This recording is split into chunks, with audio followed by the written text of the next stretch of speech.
As I'm sure you guys primarily or mostly remember anyways, you were in the... In fact, I'll go ahead and preload it now.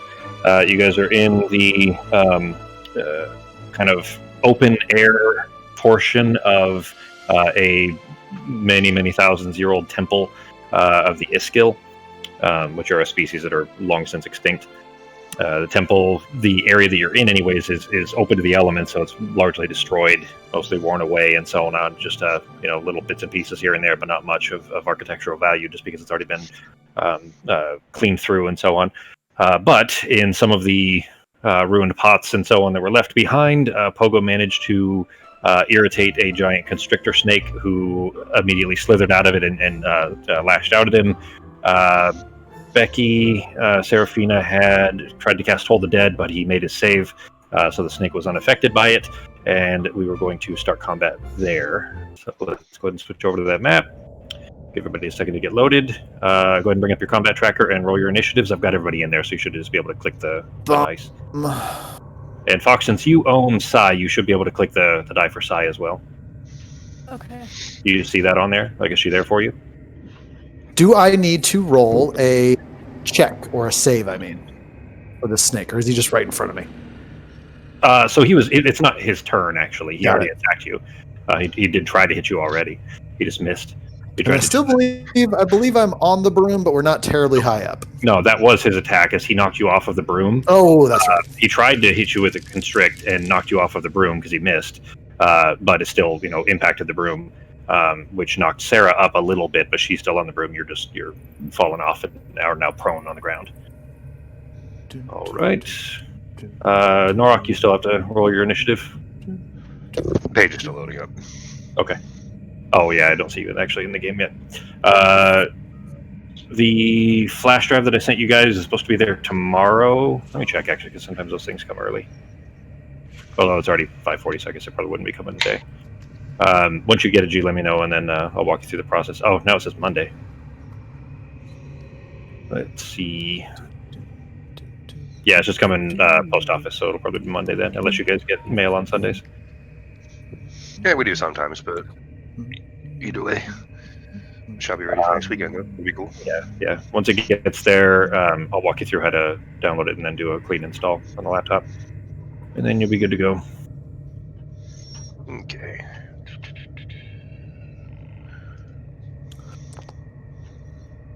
Ooh, shit. Natural 20, nice. Did you get the advantage? You only have how do you have a plus? What's your dexterity? Just +2? All right. That sounds about right.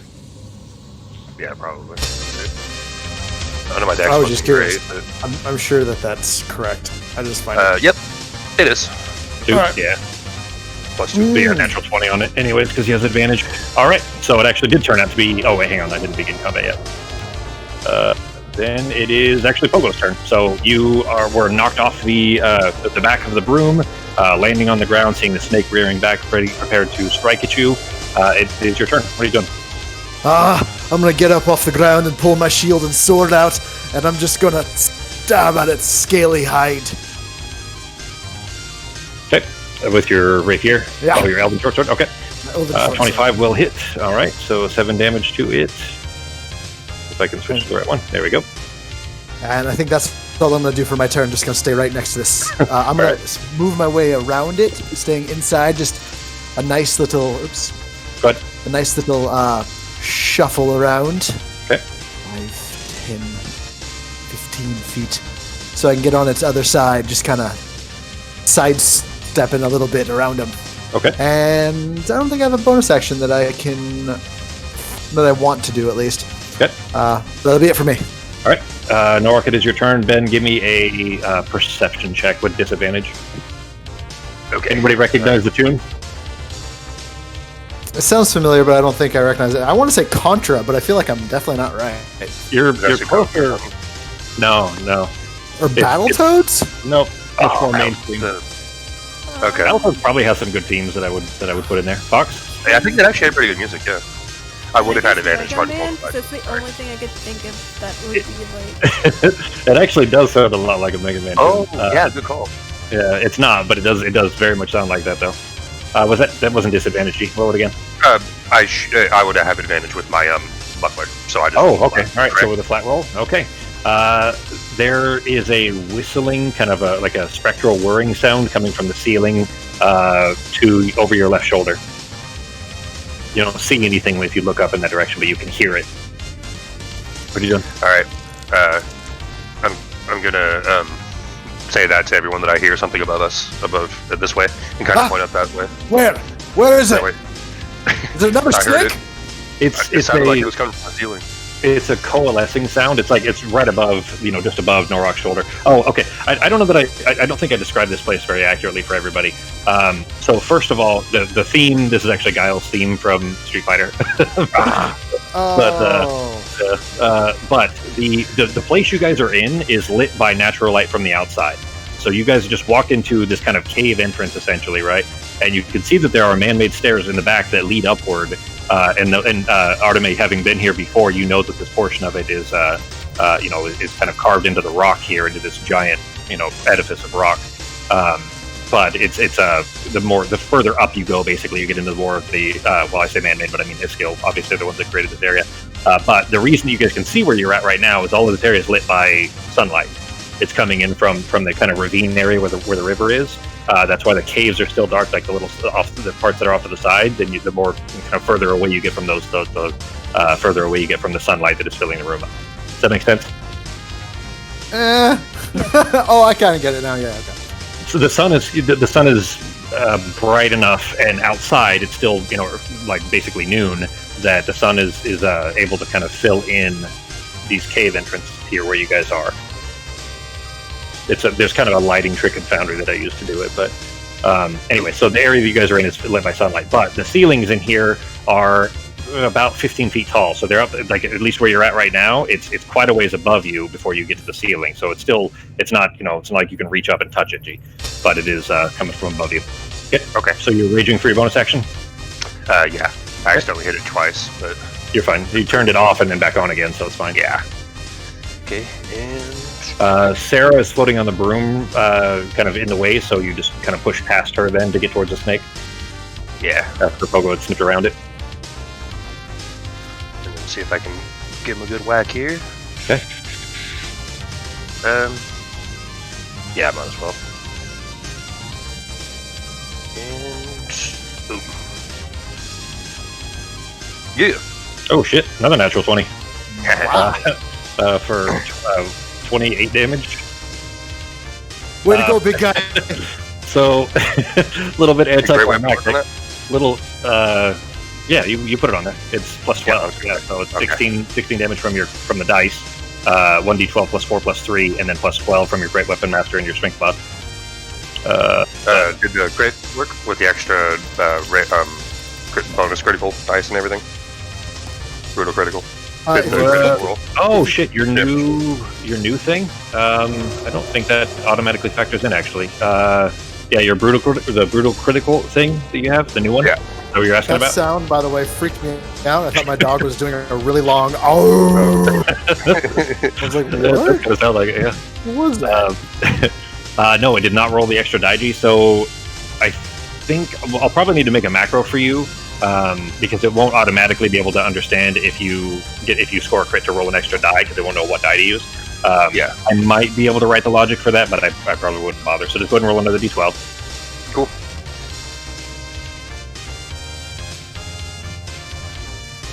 And then I'm going to show you something though. So you did 28 damage right there, 16 plus 12, and here's how much the health the snake had left anyways. Oh, so a little bit anticlimactic because you already just hacked it out and then just wanted to have a little extra damage anyways. I didn't want to ruin the fun of getting to roll the extra die as well. So I just cut it to pieces. I loosened it up for you. Just use like a jar lid, and I see that little part right there. That was an artery that I stabbed into. Pretty sure. You leaning forward though, kind of. Just stepping past Pogo, who just kind of flipped around and jabbed it with his elven short sword. Oops. doesn't disappear. You lean forward and with one clean swipe, just hack the head square off of it. The head goes flipping off onto the stone steps and then rolls down the steps and landing a few feet behind the rest of the body. The snake is now still. That was bonus action and action. Any movement or anything else? No, I'm just gonna look up over me to kind of look at the ceiling area where I heard that sound coming from and see if I can see anything moving or whatever. Okay. All right. Then you looking up in that direction, you see a spectral energy beginning to kind of coalesce around the ceiling above you, and a foot beginning to kind of like a scaly, almost avian-looking foot beginning to sink through the ceiling down toward you, in the general direction between you and Arteme, essentially. And with that, okay. What is the movement? That hello is you being back, I assume, Justin? That is. Okay. All right. He can make it.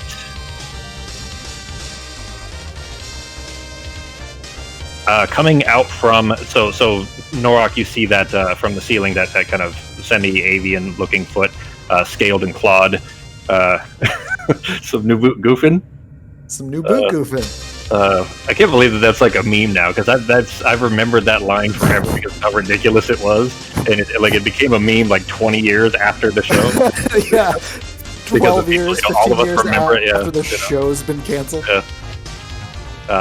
But coming out from the wall in front of you, as you're looking up at the ceiling, Norok, you see that foot coming through. Coming out from the wall directly in front of you, you see a scaly, lizard-like reptilian hand, again spectral, coming out from the wall almost directly in front of you, straight ahead of you.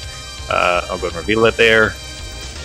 And as soon as the hand is visible, you immediately see from the fingertips of one hand and then the other coming out through the wall, just these two arms coming out from the wall, both of them fire a bolt of black electricity at you. Bardic! Wait, shit, I forgot what it's called. I'm going to use my bonus action now. Okay. Or my reaction, I should say. Yeah. If I can find it. The problem is I can't read anything on my sheet, so I got to use my hotkeys. Yeah, I mean, I know what it is. So on your sheet would be... Is it cutting words? Yes. Yeah, it's cutting words. I'm going to use cutting words. Okay. Go ahead and roll the die. I can tell you I mean, you still have to use it because you said you were going to, but it's probably not going to matter. It's 12 and a 9, and Ben's AC is higher than that. I can't remember what my die is. Is it a D8 right now? D8. I think it's a D8. At least a D8. It might even be a D10, but I think it's a D8 right now. Here, I'll roll a D8, then I'll check it. No big deal. All right. Okay. Go ahead and mark off your usage of your Bardic Inspiration, because that takes one of your Bardic Inspirations. I think it does it automatically, because my Bardic Inspiration... Let's see. Oh, I may have it. I got it. Okay. Yeah, I can set it. I may not have done it then, to where it would automatically take the right resource when it's used. Don't even worry about it. All right. And that is it then, because that's as far as he could move. He was actually in another room that you guys went through earlier to the south, but you hadn't disturbed him. But the snake stuff has, well, that at the moment, that's the only thing you guys could assume. Coming down from the ceiling, though, the one floating down from above you has finished exiting the ceiling stone there and immediately is approaching Arteme, both hands leaning up over its back and pulling out just two spectral blades that it immediately is going to swing at Arteme. Are these snake ghosts? What are these things? They're Iskall. They're lizard folk, basically, like a ancient species of lizard folk that were the mortal enemy of the elves. The elves ended up wiping them out. Is the basic history that everybody would know. 15, does 15 hit Fox? Actually, I'm pretty sure that doesn't, right? No, because my speed's 16. All right, now with your new armor. Actually, it was the same as the scale that you had, but the 30 still hits for the second hit, right? Yeah, no, number 30.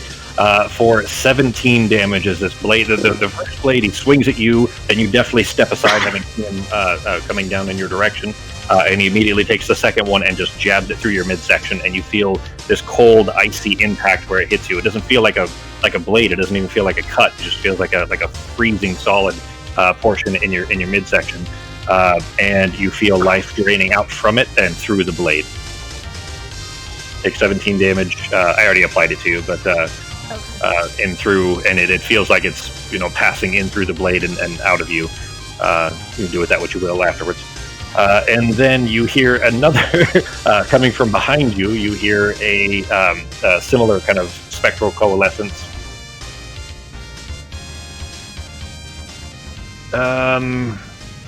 And it is going. Well, shit. She's the only one really that it would make an attempt. There's kind of a rustling sound from behind you as it seems to have appeared out of the sarcophagi that you were kind of in the general direction of looking at over there, and it's going to similarly fire 2 blasts of black electricity in your direction. With a 21 will hit, I assume. Yes. So he got a natural 1 on the damage for it. So not much damage. Both. The 1 bolt just sails over your head. Yeah, I got on both of them. 1 bolt just sails over your head. The other one impacts you in the back. And that is it for their turn. It is your turn. I got to tell you too. So you guys, I didn't specify this at the time. When you, all right. How do I say this without spoiling things or giving things away? When you dipped your hand in the water, you haven't been feeling very good ever since.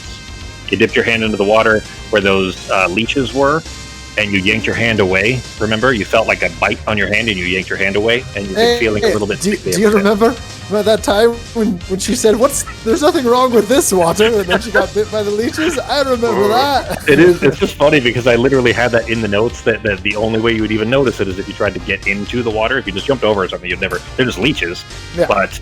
There was a bite of some kind on the back of Artemis' hand, but she yanked her hand free and looked at it and doesn't see anything there, but she has not been feeling good ever since.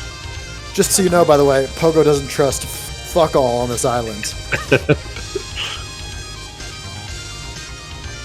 What you know, Fox? I'm gonna try and go with... Gonna try to what? With him? I'm gonna use magic stones and try and hit the one in front of me. Okay. If you do the range attack and he's directly in front of you, it would be... Well, so you're disadvantaged because of the poison anyway, so it won't really matter. Shillelagh. Sorry. Okay, Shillelagh. Okay, alright. Yeah, sorry. Okay. I was hovering over the wrong thing. No problem. There's actually, there's another character sheet that we can use. It's called Obsidian, but it kind of looks a little bit like the D&D Beyond sheet, so it would be useful, but it's gargantuan. It takes up an entire page. So you pretty much have to use it as it pops out on the second monitor. Just not ideal. So, yeah, I like having it small on the second monitor because it's not too big. I can still have other stuff around. Yeah, I mean, the correct sheet, the one that we've always been using, will be done, and working properly by the time we play again anyway, so... I'm not, as long as we can make it through this session with it, then we'll just, have it fixed by then. So, but that you reaching behind you, where this cold stab of the spectral blade is, you reach and grab your staff off of your shoulder and just bring it down to try to smack him with it, and you see the form dissipate as the shillelagh passes through him, just separates into 2 separate pieces of just cloud almost, and then recoalesces again after it passes through. It did not appear to have hurt him. Okay, I'm gonna call out and say that we need something to kill ghosts. Can you yell it out a little bit louder, because I could not hear what you yelled. You're gonna need something that could kill ghosts. What are you doing? Did you just try something magical, or? So that was magical. She just missed. She got an 11. Okay. So yeah, I think magic stuff kills ghosts. Narratively, yeah. Okay. Yeah, that'd be pretty... For you guys being level... if you were level 1, I would say you wouldn't know, but level 9, yeah, you would know by now. But kind of figured that since, they came through the wall. Any bonus actions, Fox? No. Alright. Are you going to try to move? No. What is that, G? Oh, it's a massager. Sorry, I'll mute myself. It was just weird as fucking sound, and I kept hearing it when Fox was talking, so I thought it was fine. I thought it was in Monk or something in the background with Fox, but I guess it's Ben. So anyway, all right. Not gonna move then, Fox. You're just gonna stay there. Yeah, I'm just gonna stay there because otherwise no one will talk an opportunity. Yeah, exactly. Okay. Then, oops. So that you brings guys us may have to- not heard, but they're magical type things, so we gotta use some. They're ghosts, so I think she's got a cold. I think Fox has a cold or something, so we gotta. She's got a bad headache. So, A bit quiet. Is I doing anything, Fox? He's gonna try and distract the one behind me. Or Artemis. All right. Can't remember where to find him to distract. Oh, right, it's somewhere. Did I put it on your sheet or did I put it? I don't remember. Is it on? Yeah, I put it on hers. There it is. Yeah. There you go. I just did it for you. I didn't set. I'll set that ability so that it will expand. But basically, what it does is the next attack against that ghost will have advantage. All right, then that brings us to Sarah's turn. Right. So I'm going to use Ocean to attack the farthest one from me. Okay. One that's straight across. Let me grab her for you. I think I have it set so that you guys can actually create actors. So you could just drag it, like you could grab Shannon, just drag her onto the table. Go ahead and try that real quick. See if it lets you. I put your familiar together too, by the way. So whenever you get around to that, it's ready for you. I did that, weeks ago. You haven't had a chance to do it yet. I don't think it did anything. No, that was the ability. But if you go to the actors tab, you see Shan in there. That is the actor, and if you drag her and drop her onto the table, it should let you.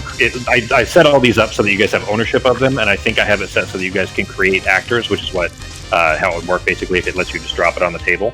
If it doesn't, no biggie. I can do it for you. I just wanted to see if you guys are able. That way, you guys can create your own when it comes to dropping the broom or the banjo or anything like that. I'm lagging a little bit, so. Okay. Hopefully that laptop will take care of it. I'll do it for you. It's fine. Hopefully that laptop will fix that issue anyways. I think Ben is the only one. Oh, it did work because now there's two Shans. Oh. You're fine. There we go. So Shan appears behind that one, right? That's where you wanted it? Behind the one that's like directly across from me, or whatever. Closer though, or the further one? Yeah, no, the furthest one. Okay, all right. And she's just trying to immediately bite the wrath or the wraith. She's got to roll her own initiative. So. Let me put her in the tracker. There you go. Go ahead and click the die for her. In the combat tracker. Yeah. Ben's the only one that doesn't have Okay, I'll go ahead. All right. Ben's the only one that doesn't have. Yeah, well, you guys all have like half a dozen toys and animals. I've been using my banjo. I've been using my banjo less and less though. Yeah, lately, yeah. All right, she got a 5 on her axe. What's that, G?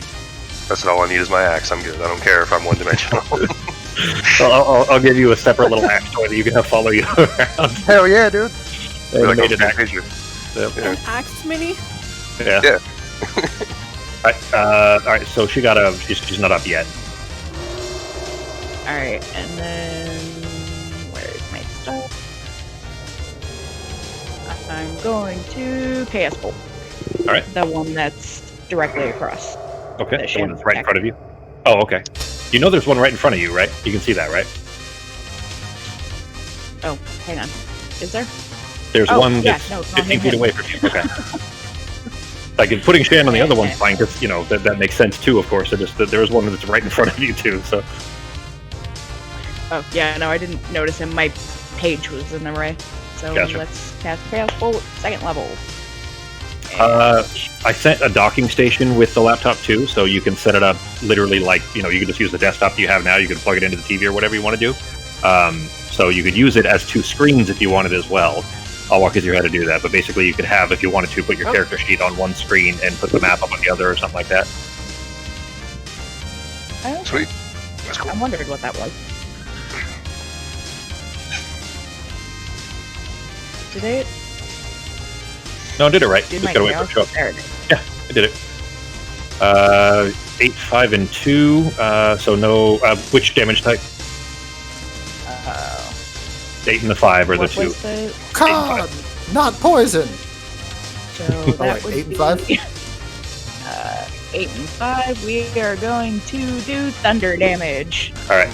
So you made a good choice because they actually have some immunities and resistances. Thunder damage to the one in front of you. Then that is 8, 5, and 2 total is what 15? Yeah, 15. To this one that's directly in front of you. After the collection of shadows in the distance, you hear them kind of roar as Shane comes into being in the distance. You immediately use your right hand to send a ball of kind of crackling blue energy at the one directly in front of you. It immediately impacts into the chest of this lizard-like spirit that is just emerged from the wall and blasts it into pieces. You see that the kind of spirit begin to dissipate and kind of blast apart in like a cloud that's just being broken apart by fog being broken apart by light or something, and then begin to come back together somewhat slowly. It seems to be pretty injured from that, but still alive, for as much as it ever was anyway. And then I'm going to... Well, I'm lagging. Okay, so I want to move, like, up a couple squares and then back a couple. Okay. But it's Oh, not Pogo letting is still... I moved you, it's fine. Pogo is still following you, so now Pogo's moved. How do I disconnect? I got There it. Yeah. Just spiritually getting dragged along. Ah! I mean, it makes sense because you were on the broom, obviously, but yeah. All right, then I moved you back there. Is that look right? That's 2 up, 2 left. Once it updates yeah. for you. That Right. works. Hit. That if your turn. Yep, that's it. All right. Then there is another coalescing spirit sound coming from Sarah. Actually, probably all three of you can see it. Pogo would be kind of around a corner and a little ways away, but another spirit is rising up out of a sarcophagus in the distance over there. Is going to stepping down the pathway a little bit, not far, but just here to like near the top of the stairs.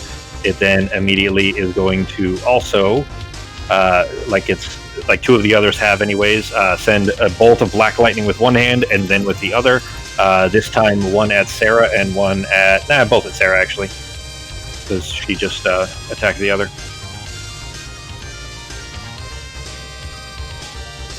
Natural 1 because they're not rolling very good, Womp, womp. and a 17. 17 hit Becky. Yeah, I'm AC 16. All right.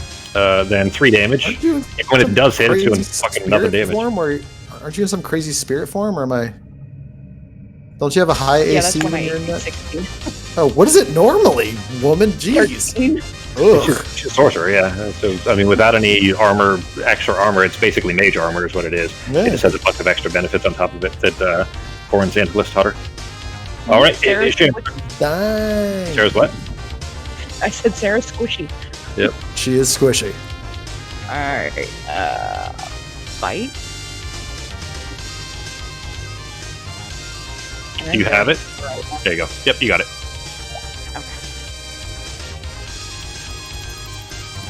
Okay. 14. That will hit. I had to check the AC. I didn't remember what it was for these guys. Okay, that is 10 damage. You see her lunge forward and just rip into the like torso, the midsection of this. These aren't that large. They're actually much smaller than you would have expected for the Isko to be, as far as the spirit shape anyway.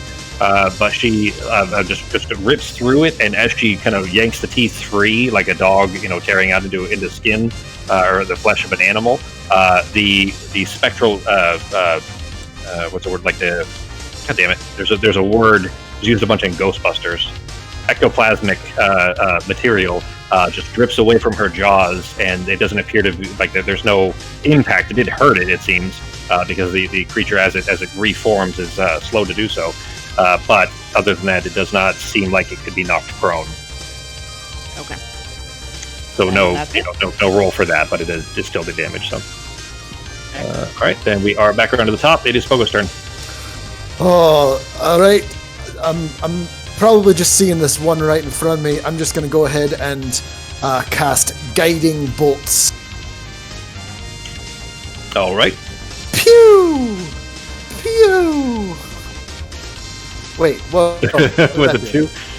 The way did that? Oh, okay. No, that was right. I It's guess. 46. It's the right dice. Yeah. Yeah. You just didn't. It just rolled a 6. Sure. So And after that misses, I am going to try to just curl up behind the snake for cover. it's dead. So you can. Yeah, You can I'm just you gonna can kind use of it like for literally cover. like curl up behind it for Alright. cover. Like I'm Also, gonna. you're small enough. I would say that you can like get crouched low enough that that's essentially half cover for you. Right, it is And Norok's that's turn. it. All of you would be hearing this, but Norok, it's closest. How do I say this? The noise that these things are making is beginning to sound a little bit like words, but you can't quite make out what it is that they're saying. It's just you're the only one that has a language that's ancient enough that it would be that it sounds a little bit like words to you. Everyone else would just sound like groaning noise.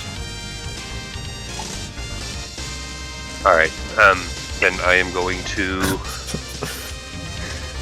still gonna have to bash on this one, but then I'm gonna try to, after that, like if they make any more noise, listen to what it sounds like. You wouldn't be able to make out the words anyways. It's a Okay. language that you don't speak. It's just that it sounds similar enough to Ushok for you to recognize that it sounds like they're speaking, but you just can't make out what it is they're saying. It's the difference between like hearing whale sounds and realizing that they're talking to each other but not knowing that it's words versus just assuming that that's noise. Think of it like that. Okay. I can't seem to move myself. So am I locked? No. Or you trying to move them to the one in front of you? Yeah, the one just directly in front of me. Yeah. Thank Okay. you. Oh, you're probably on the wrong selection thing in the top left. Oh, yep. Yeah, I think I'm on the wrong thing. Yeah, I moved you though. There we Go go. Cool.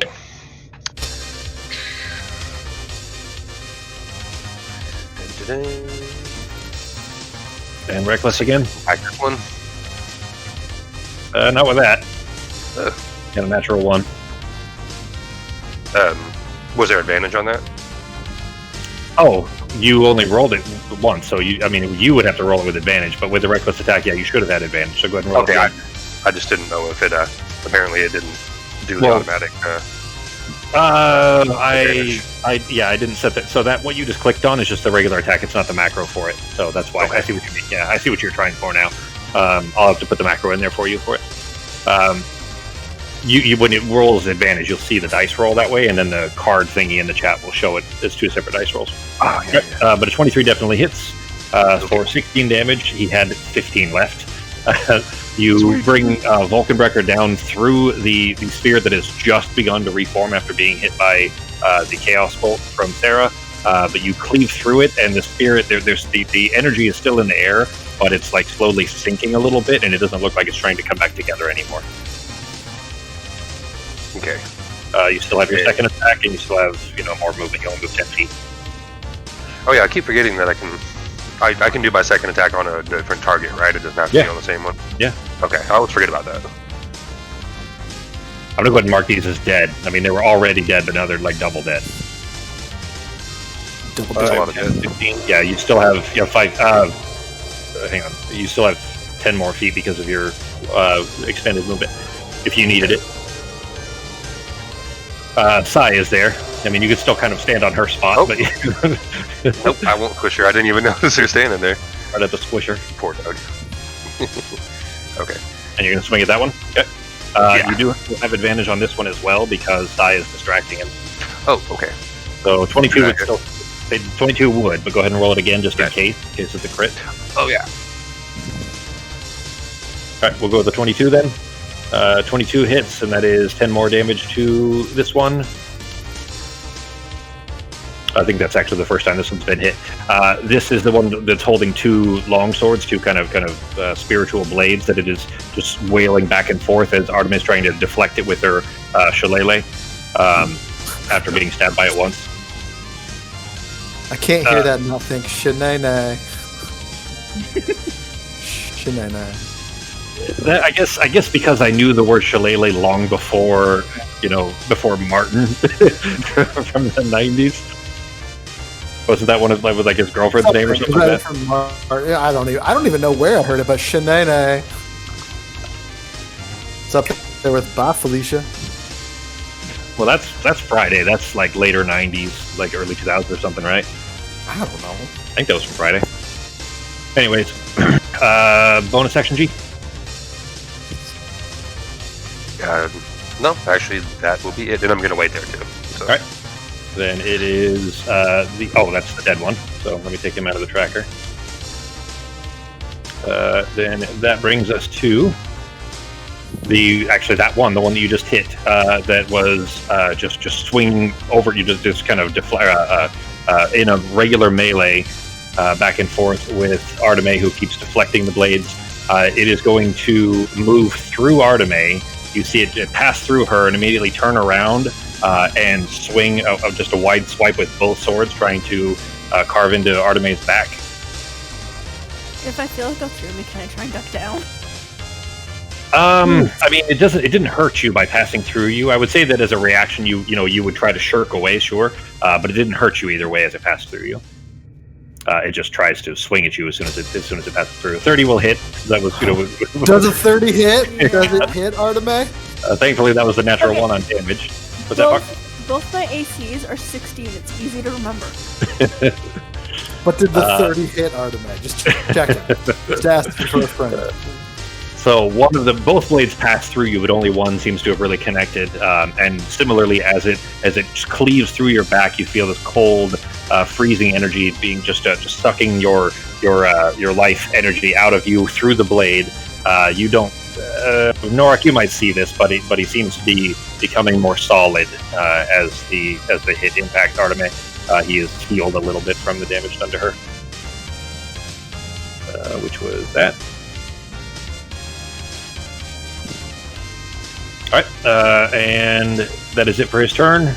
It is the other wraith that is still behind, being bitten by Shan, is now going to send 2 Eldritch Blasts at Norok. Jesus, the Eldritch Blast can't roll for shit. Fucking 2 and an 8. 7 and 13 don't hit, I assume, G, right? He's higher than a 13. Yep. I think it's 16 or something. What's your AC at? Yeah, it's 16. All right. I was going to say, I can't tell. It's the donut on the sheet. Yeah, so. if you click in the spot, then you can see it. It'll highlight it. Okay. It's just that the text is the same color as the background. All right, it is your turn, Arteme. Okay, I'm going. I'm gonna go ahead and just as to give you a little bit of a hint. Your hand is still stinging a little bit. Okay. Just cut it off. We don't need it. Okay, I'm gonna put protect from poison on myself one. Okay. Is it an action to cast? Go ahead and click the button. All right. Neutralize the poison.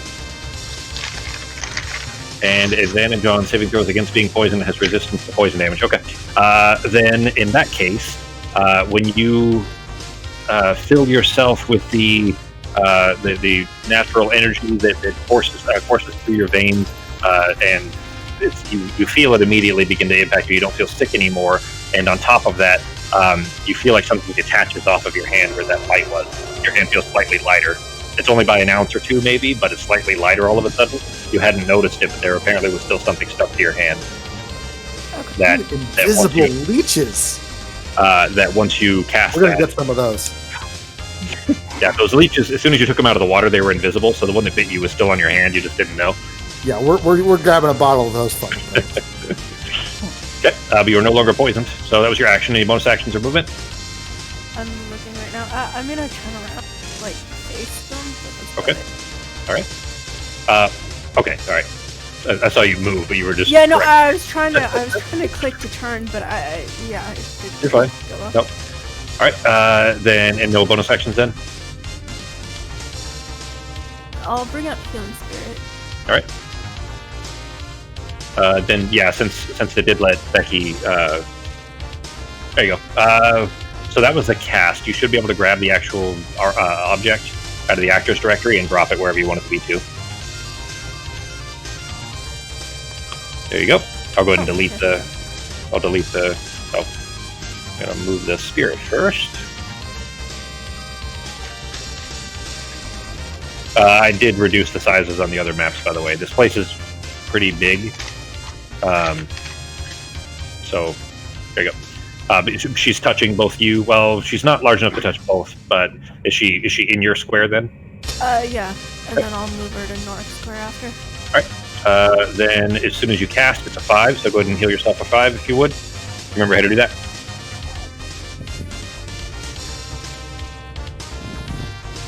Yes. If you click on yourself, and there you go. Hang on. You give yourself 395 hit points. No, I hit plus and 5, but it didn't work. Are you telling me she doesn't have 395 hit She points? doesn't have 395, no. What was your max before? Hang on, I think it'll still be right on your sheet. I have 67. Is your max? Yeah. So hang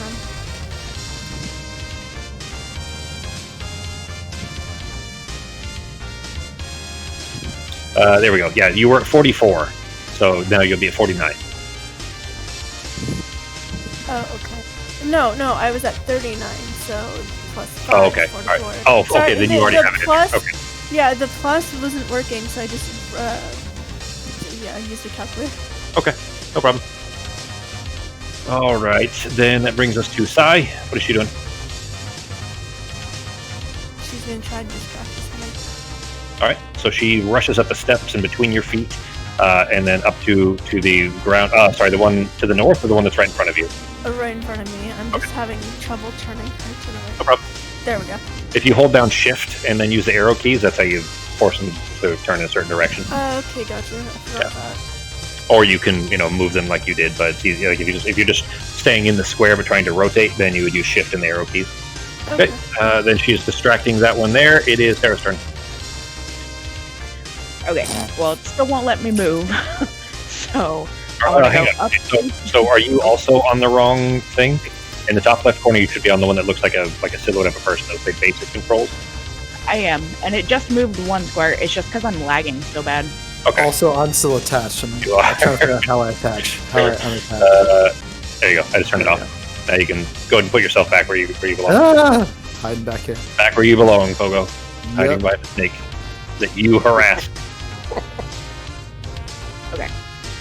So from here, do I have line of sight of those two? The one that's by Arteme and the one that hit me? Yeah. The stairs are not. They're taller than normal. They're probably 18 inches, so foot and a half tall. So they're really tall for stairs, especially for a halfling. But you can still see them. Yeah. Okay, so I'm going to use twin spell, so I'm going to use a sorcery point. Okay. 4. And then I am going to hit both of these guys with chill touch. Okay. It's a single action. Yeah, that works. Yeah. Way to read up on the character. Yeah, she's trying to screw with me. That's what she's doing. You see, you know what chill touch does, right? Yeah. Jerk. Yeah. It can. I never get to have any fun. In my turn. It can't heal itself. And because they're, I'm assuming dead, right? Yeah, they're undead. Yeah. Yeah, so they have disadvantage on their rolls against me. Yeah. You guys never let me do anything cool. You guys get to do all the cool shit. That one gets a clap. Yep. That's a good move. All right, so 5 damage done to each of them, and they both have disadvantage when they try to attack you, right? Yes. Against you until the end of your next turn, and they can't heal. All right. Yep. And yeah, that's it. All right, then it is the wraith that's to the north there. As you send out these spectral hands in both of their directions, you kind of imagine them grabbing around the throats of these scaly lizard-like creatures. The one that on the north, the wraith that's to the north, not with the sword, looking your direction. It doesn't appear to be choking or anything like that, but you do see the spectral hand still blowing around its neck. She holds both hands out in your direction. Is going to let's see. You know what? Just because she is going to, in your direction, similarly send out a glowing hand. God damn it! The fucking 9 is not going to hit. And then cast Eldritch Blast with the other. Actually, she can't do that. Never mind. Eldritch Blast, if she does, you get to just a level. But if you do chill touch, it's a single action. So never mind. It was just a chill touch, which 9 will not hit. So that's it for her turn. Other than floating towards you, actually, it is Shane's turn. Alright. She is going to bite. She actually gets right up in your face. She manages to make it all the way to you. Okay. Hang on, I haven't seen the roll come in there. There we go. A 10. 10 will not hit. So Shan is trying to harass this one as best she can, but she keeps snapping her jaws on open air. Well, that's all she can do on her turn. So. All right, then we come back around with Pogo. Seeing all this unfold, I'm going to come out from around the snake. Let's see, 5, 10, 15, or 5, 10, 15. Oh, I think I'm lagging too, maybe. This map is really, really big, so I scaled the others down to about half this size. As far And seeing my squishy friend getting attacked up here, I'm going to go ahead and I'm going to try this one more time. I'm going to cast Guiding Bolts. Okay. And I'm going to cast that at level 2. Okay. Motherfucker! At least everybody's rolling bad, not just except for Ben. Ben's got 2 natural 20s already. You send it in its direction, and it just passes square through. Just right through the spirit. Yeah, and then it's gonna jump right back behind Snake Boy. All right, and we come back to Norok. I'm wondering if the actual WebM tokens, the animated tokens, might be causing an impact. Do you guys mind if I try switching those out for the regular tokens and then use the effect? Hang on a second. Right. Well, what I noticed is it seems to work fine if I drag. For some reason, my arrow keys are having trouble. I think the primary issue is that I still have this map really, really big as far as file size. But you don't really notice that much of a detail difference between this size and half of this size. At least I didn't when I zoomed in all the way. But I think the WebMs having multiple animated tokens on there, not the effects, not the simple stuff, but the actual WebM tokens, like the animated tokens of what Ben and all of you guys have. If I turn those off, I think it would have a pretty good impact on performance. So I could try doing that as well. All right, Reckless again. 21 will hit. That wasn't advantage, so go ahead and roll it again just in case. Yeah. It's a crit. Nope. But Either way. 21 hits, so 13 damage to the wraith in front of you. There is still a spectral hand glowing around its throat, and you just come with a wide swing, like a baseball bat almost, that passes through the spirit, and then it re-stitches back together again. Okay, and I'm gonna whack him again. Okay. 19 will still hit. 27 total for 18 damage. So after you cut the first swath through, you immediately bring it back around and just in a downward strike, just cleaving right down through the still beginning to stitch together spirit, and where it cleaves it in half again, it, like the other, starts to settle towards the ground. It doesn't seem to be going back together anymore. Sweet. And yep, actually that is it for my turn then. Okay. You guys are doing great. That is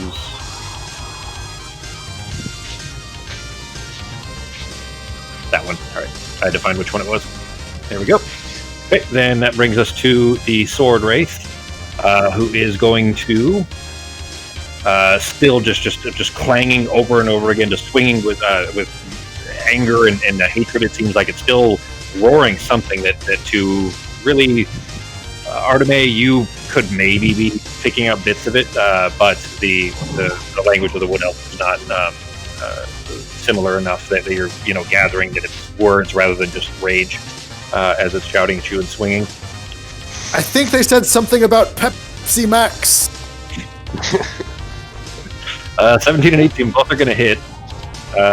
Blake really rolled minimum and maximum, so a 25 total damage to Arteme. But where that would have healed him a lot, It would have healed him up, back to full again. All right, so that also, Fox, with the impact of the damage, did it put the little prompt up on your screen for you, right, Fox? Yeah, I did. Okay. I hit the normal roll because I didn't think that's what it was. Yeah, you didn't have disadvantage on it or anything. But the impact of both blades, one cleaving across over your shoulder and the other just jabbing you in the stomach, both of them impacting you, immediately you're shocked from the freeze of the impact and lose concentration. The sphere disappears. You're also in pretty rough shape too. And it is going to immediately lift up over your head and kind of flying away over towards Norok. It will leave your range, so you're welcome to make an attack of opportunity if you want. Okay.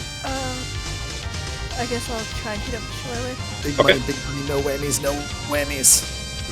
19 will hit. That'll do. Yay. So 10 damage. It begins to kind of sail up over you, and it's like clawed feet actually pass through where your head would be if you hadn't dove out of the way. But you spin out of the way and just rotate your shillelagh up through it, clearly impacting it. It doesn't react beyond the dissipation of the spectral material. And now we come to the other wraith that is in front of you still. Is going to fly straight at you and immediately tries to grasp you in a freezing hand. Cutting words. Oh, damn it!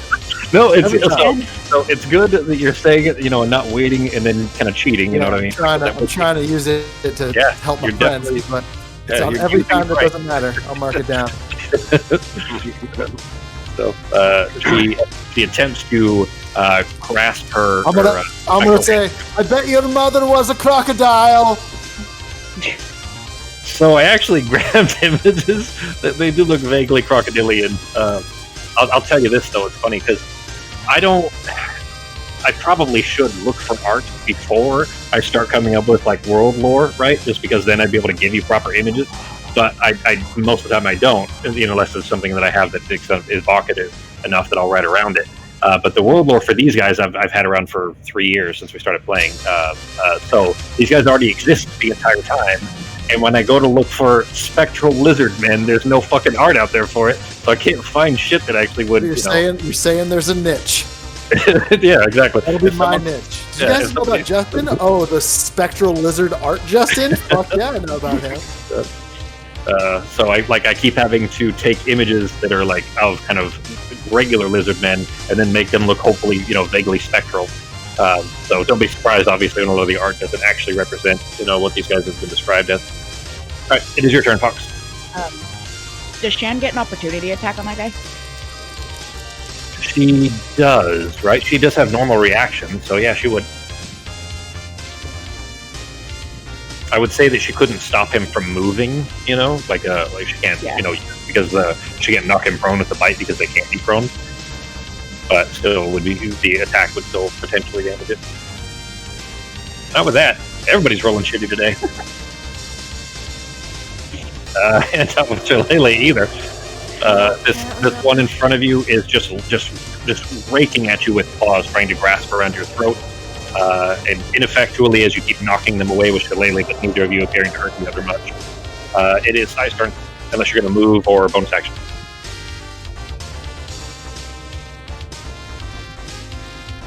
I'm gonna use healing word on myself. Okay.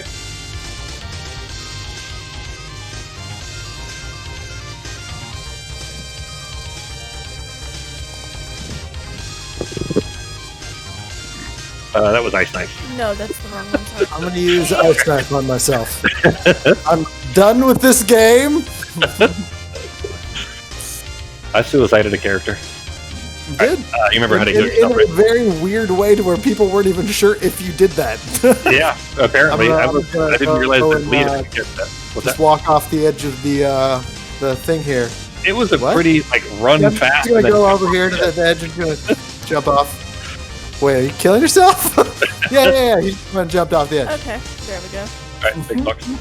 Yeah. It is Sarah's turn. What side is distracting this one? Yeah, just distracting him, and I will be right back. Alright. It is Sarah's turn. Okay, so the one in front of me is dead, right? Is split in half and is slowly floating towards the ground. Does not appear to be reconnecting. You do know that one just floated at Norok, though. You saw it floating over the steps down towards Norok. Okay, so I want to move down 3 and forward 2. Shit, So I'm I lagging a little bit now, too. There you go. Yeah. So I get line of sight on those 2 guys. Yeah. And then I'm going to do the exact same thing. Okay. So 3. And then twin spell. Did you guys know that there's lyrics to this song?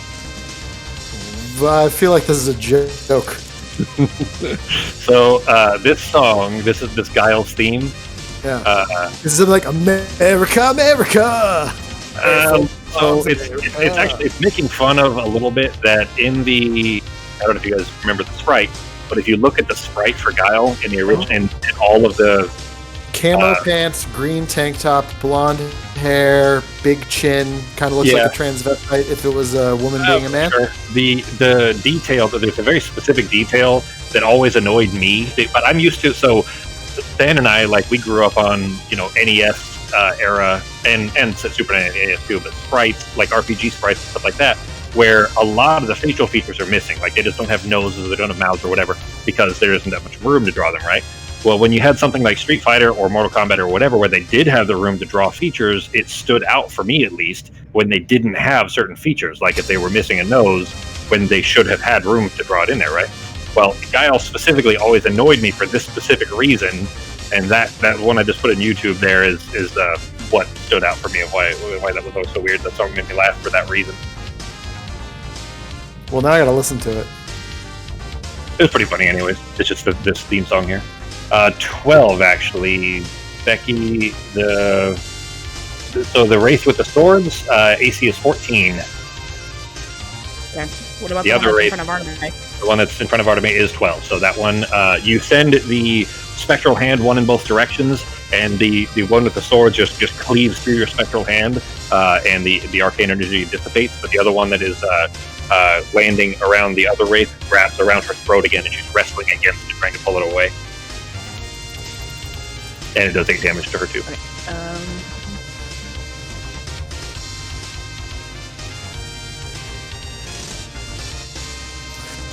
Okay. I guess he has no eyebrows. Yep. And he doesn't have any eyebrows. If he goes outside, he can't do it with fucking eyebrows. I do like that. That's like a professionally put together song, by the way. Like That's Heather Ann Campbell. She's an improv comedian. it's just impressive. Yeah. That's been around for a long time. It's just that anytime I hear the song, that's what it always reminds me of, is that he can't go out with fucking eyebrows. Alright, what is Shan doing? Oh, she disappeared. Wait, hang on. No, this one's... Yeah, the one that moved is the one that is still alive, so... Becky.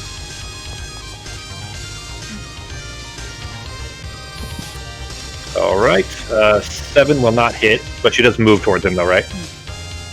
Yeah. Or towards her. Okay. Alright, we are back around to Pogo. All right. This is fun. These guys don't look like dwarves to me, is all I'm saying. Why would they look like dwarves? The two that are up by Norok, which one looks more gooey? One is dead and that's right. The ground is gone. All right. I left it because she was still, the corpse is still kind of there, but now it's gone. All right. I'm just going to go ahead and... I don't even think I know the other one's up there. I'm just going to go ahead and target the one up by Norok. And I'm just going to scream out at it. You know, when you were alive, you would have made a lovely set of boots. And then I'm going to go ahead and cast my vicious mockery at him.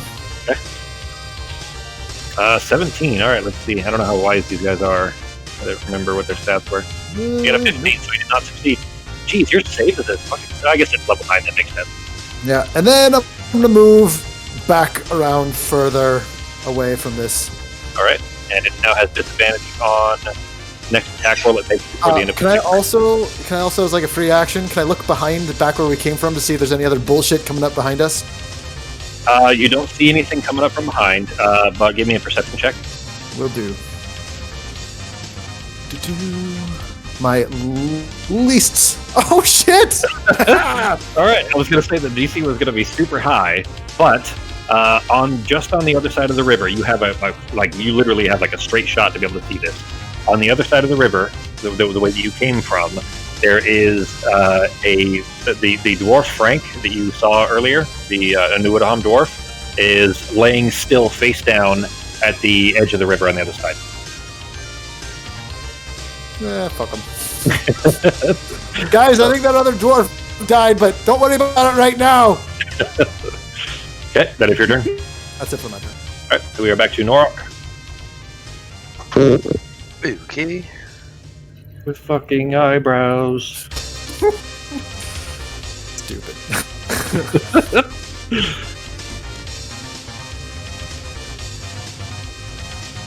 There we go. I'm actually looking at him. See if I can whack this dude too. Okay. Now it's going to be stuck in Justin's head every time. Well, not that you'll hear this song very often anyway. The general concept will. Both of those will hit. 19. Yeah. All right. You, as it is trying to swing with both of its arms, berserker style, with these two long swords, you keep just knocking the spiritual blades away and just jabbing in with the end of the axe, like basically just like a stab almost with the sharp end of the axe, both impacting him. That's a shit ton of damage. That it is. All right. You stab through with the kind of between the blades, and as it kind of brings the both blades up and spins them around downward, about to stab at you with both longswords, with both these kind of spiritual bladed longswords, you bring your axe in a sideways motion, cleaving off both hands. The blades kind of separate from the hands, and where it would begin to stitch together, it doesn't have enough time before you bring the axe back down through its face and splits it in half. Sweet.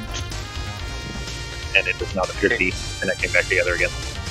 You overdamage. I'm going to go see if I can finish off this one. Does anyone know if ghosts can come back to life? Can I roll like a con check or something to see if I know this? Sure. Yeah. Arcana would probably be the most likely. Are you sure it wouldn't be intimidation? Well, it would be Arcana or History, maybe. I think I'm bad at both, so it doesn't matter. Right. Oh, why did that roll Why did that roll 16 and a 1?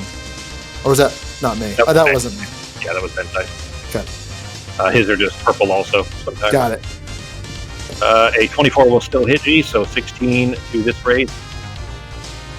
It is still stitching back together, but very slowly. It doesn't look like it's able to hold on for much longer. With that Arcana check, yeah, they definitely are not dead. Like they may be dissipated now, but they'll be back by tomorrow. Guys, just so you know, they're not going to come back quickly, but they might come back to life. As a heads up. So the Iskill, this is. Maybe we need to. In fact, Artemis would just flat out know this. By the way, destroy their bones. We need to salt their bones and light them all on fire. This tomb is probably well over 100,000 years old. Their bones have long since fallen to dust, for the most part. That race is Toast, which brings it to Artemis' turn. Oh, hang on. No, sorry, it is the wraith that's in front of Artemis' turn. Yeah, I was gonna say, wait, isn't there another wraith because there's two in front of me? Yep. All right, so that one, the wraith that is standing in front of you that Norok has cleaved in, is going to. You see it begin to dissipate, like it's trying to break itself apart, kind of, and immediately the ectoplasmic spectral energy is racing towards the floor. It is dodging. You'll still have an opportunity attack to try to hit it, but geez, you had 101 hit points here. Did you actually overheal yourself or something? No, I think that actually is what my new total was after we leveled up last time or time before. Nice. You broke 3 digits already. All right. Yep. Yeah, it was 101. I just checked it. All right. So it's going to dodge, but you'll both have and actually all 3 of you would have opportunity attacks with Shane as well. So go ahead and try. She's dodging, so everybody's at disadvantage. Oh shit. Alright, I'll just roll shams twice. That's fine. Maybe. What are we rolling for? Just make an attack roll, so you can roll with Shillelagh if you want, but with disadvantage. Oh. All right, so yeah, Ben, you'll have to roll yours again. I haven't seen Shan. 20 will still hit. 23 will still hit. I haven't seen Shan's second one yet, but Ben's lowest one was a 20. It just takes forever to come through for the dice for you. Mine won't hit. Yeah, yours disadvantaged anyway, so the 11 wouldn't hit. Yeah. So Shan's will not. Artemis will not. Vulcanbreaker does, which is 16 damage as it is trying to go into. It had already kind of made it to the floor, and you just jam your axe down into the stone, dirt and stone of the ground.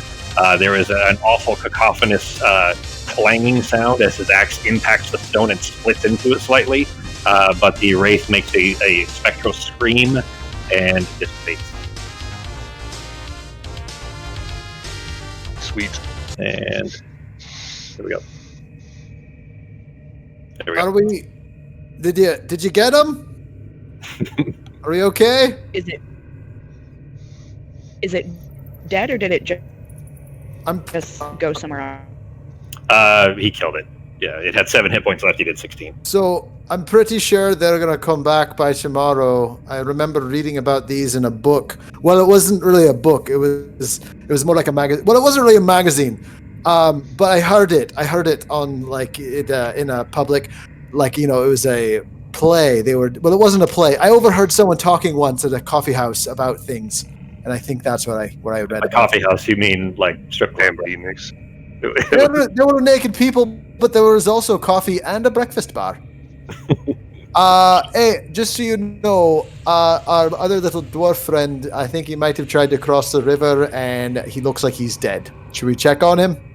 It'll only take a few minutes, but I don't want to go alone, because for all I know, there's things in all these other pots. Anyone want to come check on this other dwarf guy with me? Okay. You're a little bit robotic there, Becky. One more time. What'd you say? I said I'll go if we want to go in the broom, and since I have disguise self, I would have used that before shadow skin to look like a dwarf. Okay. I don't need to be on that. I am going to just try to go stealthily. Actually, yeah, I'll get on there, but then we can be extra super quiet.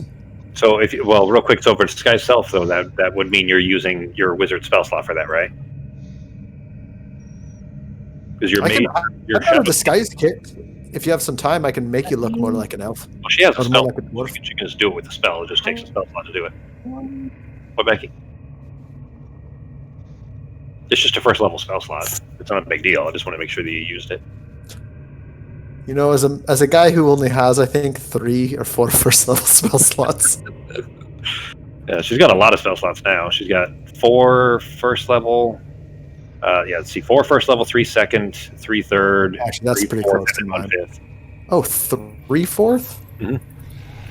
What do I have? Oh, I have pretty much the same thing. Yeah, no, I have pretty much the same thing. Right. I just have mostly first and second level spells. I have very few third and fourth. Why do I only... Are you able to hear us, Becky? All right, well, Yeah, you know... I don't know if you guys can hear me real well, though. Now I can.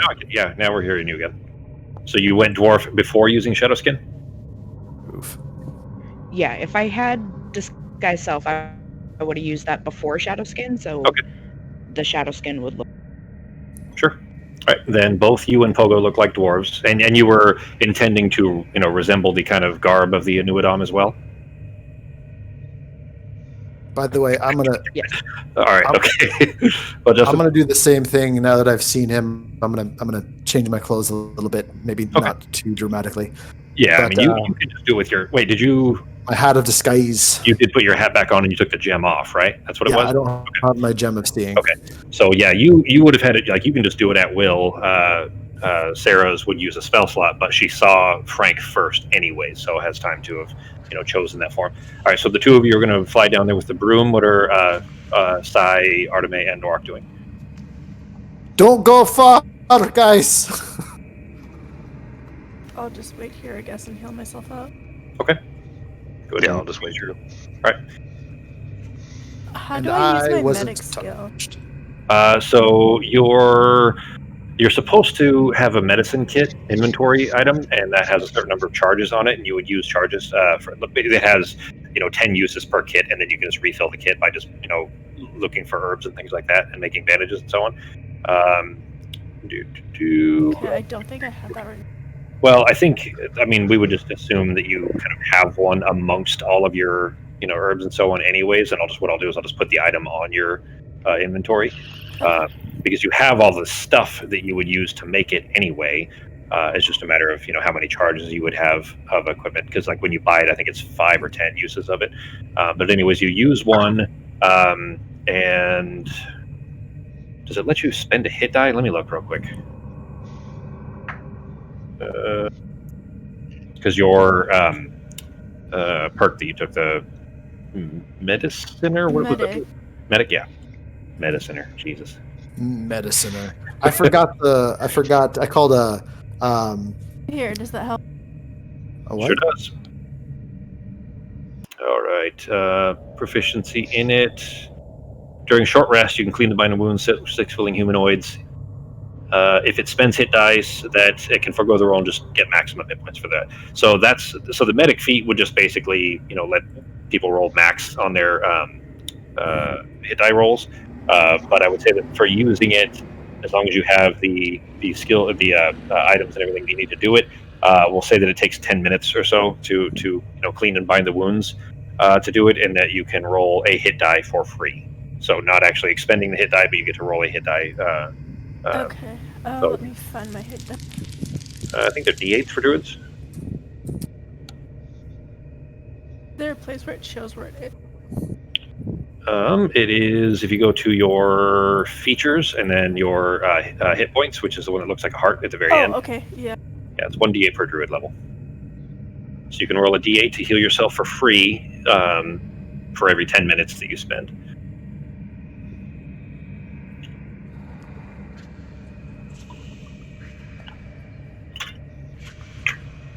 Or you can use spell slots, of course. Potions or whatever.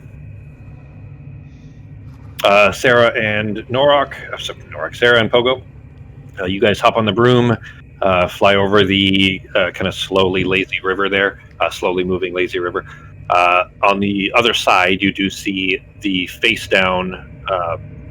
Don't touch him. He might be covered in those invisible things. I'm gonna use my rapier. His clothes are wet. Yeah, I'm gonna use my rapier. Well, before I do that, hey, are you alive? No response. I'm going to take my mage hand and just kind of give him a little tap on the side of his face and see if there's any response. When you kind of smack at the side of his face, he's wet, like skin is wet and everything. So you see kind of a little splash of water coming off, and his face looks like bloated, like a body that's been in water for a little while. Yeah, I think he's toast. Yeah, he looks dead. So here's the question: how do we rob him without getting those on us? I'm gonna use mage hand. I'm just gonna use mage hand to rifle through his pockets. I want to see if there's any. Specifically, I'm looking for anything that would help to maybe clarify, like that we're friendly people with the rest of his gang. That maybe something I can show them and give them and explain to the situation. Something that might help in that. And of course, anything shiny or gold, anything like that. You rifle through the pockets. You find 0 coins, which you do find a little bit strange because anybody that's traveling in the wilderness generally would have some amount of means of supplies and so on. Hey, Sarah, do you know what happened, Sarah? The snakes ate his gold. I've seen it before. Very common.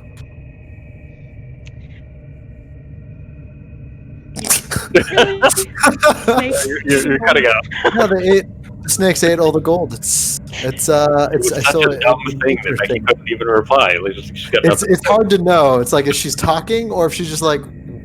That's so stupid. I'm not gonna, Yeah. What were you trying to say, Becky? No, I said real. God damn it! We heard. I said real, and then it cut out again. Well, anyways, is there anything else of interest on his body that's...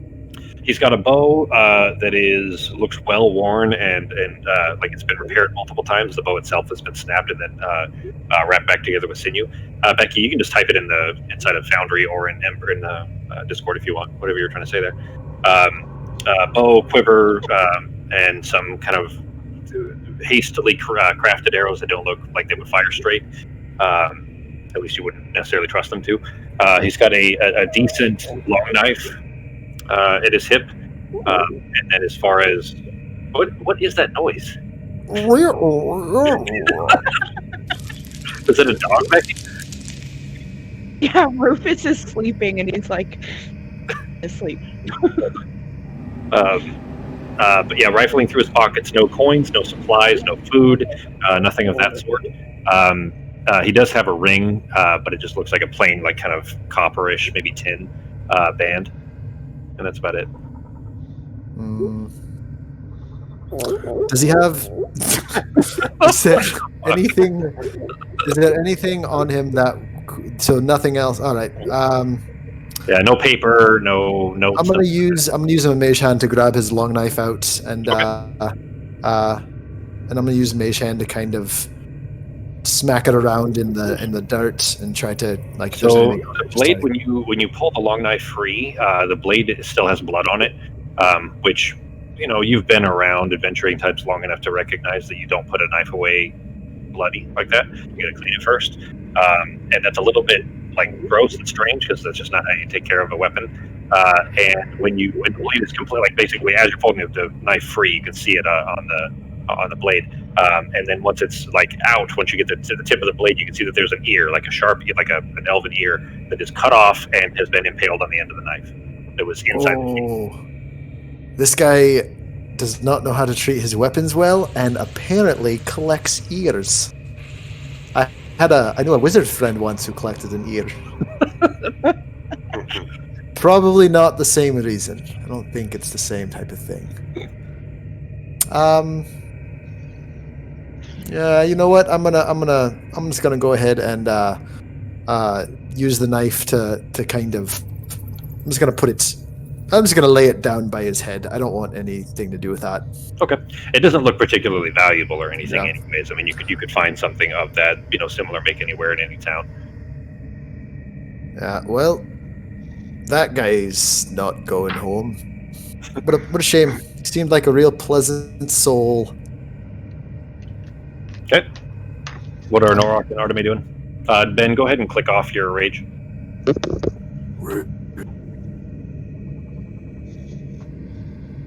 Cool. I'm just resting until they come back. Okay. Just that one hit die is all you're gonna, or that one use of the thing. I mean, it's 10 minutes. You don't have super long, but you're not gonna, heal yourself any further. Would I be able to do another one in that time before they get back? It wouldn't be 20 minutes. They were only gone for probably less than 10. By the time they come back, you're still kind of wrapping up the bandaging. Okay, I guess that's all I have time for. Okay. You in the kind of process of looking at expecting to see wounds of some kind, it just looks like frostbite. The spots where the blade was jabbed into you, the skin is cold to the touch and looks a little bit bruised, but it just looks like frostbite. It doesn't look like it's not bleeding. Okay. So, but you apply a poultice to it enough to kind of stop some of the pain anyway, and. When they get back, then yeah, I'll do another dice then. Ask Pogo to sit for 11 minutes. Pogo says, "Why? Why do you want me to sit down for 11 minutes?" You guys hear me now? There you are. Okay, so yeah, no, just sit down, just directly across from me for like 11 minutes. Just don't move, and I'll explain to you when I'm done. Okay? Oh, this is gonna be terrible. And then I'm gonna sit down. What is this gonna hurt? Is this gonna be bad? No. Insight check. No, you're gonna be just fine. Just don't move. It's an insight check. He doesn't trust you. I just wanna just to see if it's gonna hurt. You gonna roll a deception or persuasion check, Becky? You can roll it. So if you want to hide it, just click where it says public roll right above your chat. Change it to private. Yeah, change that to private GM roll, and then I'll see it.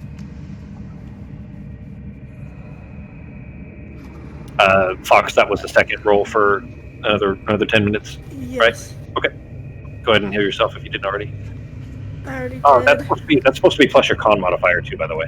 Oh, so wait, huh? So, well, hang on. Your con modifier. Let me bring yours up. Is +2, so it'd be another +4. So on top of what you've already healed, +4. Pogo, you're pretty sure that she doesn't feel like it's going to hurt you, but you don't trust that she's right. All right, guys, I'll do this, and then I'm going to be quiet for 10 minutes. I've got an idea afterwards for after whatever she does to me or with me right now. I'm going to go ahead and put myself in her hands, both figuratively and literally, and we'll see what happens. Salsa, Right. down. So I'm gonna identify that What's because I want to know if it's gonna cause any harm or anything. You're trying to find what Sparkle Sand did to him? Yeah, I want to identify it or try to identify. Oh, I still don't even know that thing's there. I have no idea. Yeah, they didn't tell you either. Nope. They just see those sort of floating, kind of fairy-like shape floating around your head. So what you gather, in fact, actually, I'm gonna whisper it to Sarah, and then you can do with it as you will, because this way you don't have to tell him if you don't want to. That's up to you. It's a mystery.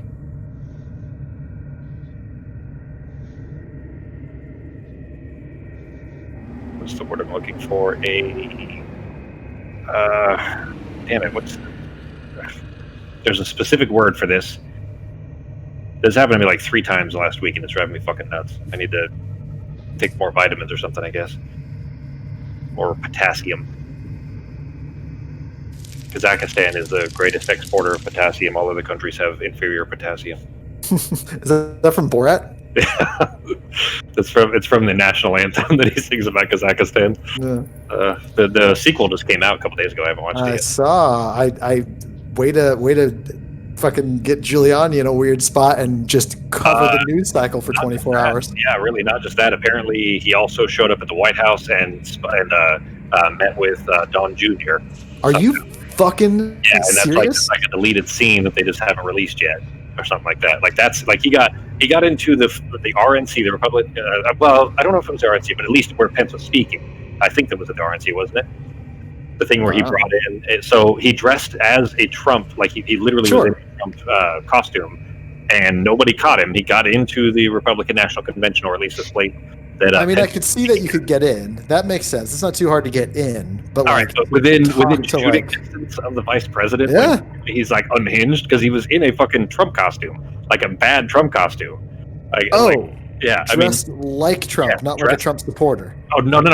Dressed as Trump with a weird Trump mask on, the weird hair, everything. It looks weird. It looked like if you saw this, you would assume that this person's fucking crazy.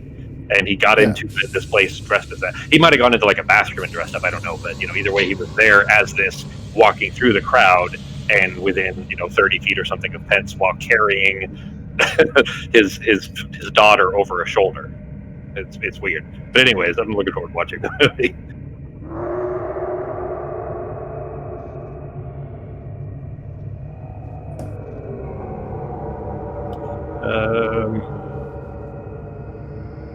Here, I'll just word it that way.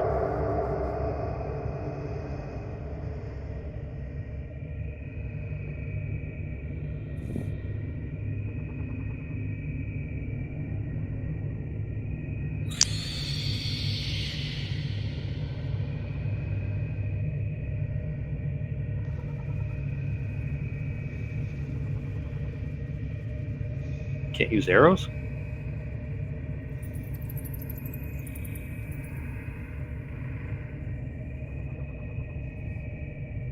There you go. Tell me when you have that, Becky.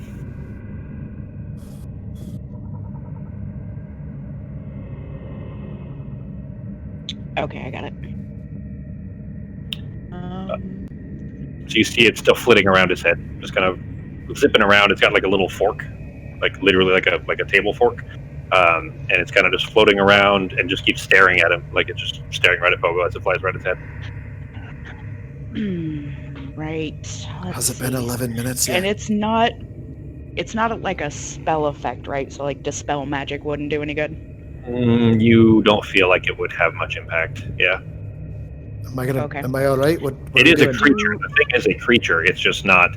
It's Oh, I know what you did to me. You made my butt itch. I can feel it. Oh, that might just be the floor. That might be the floor.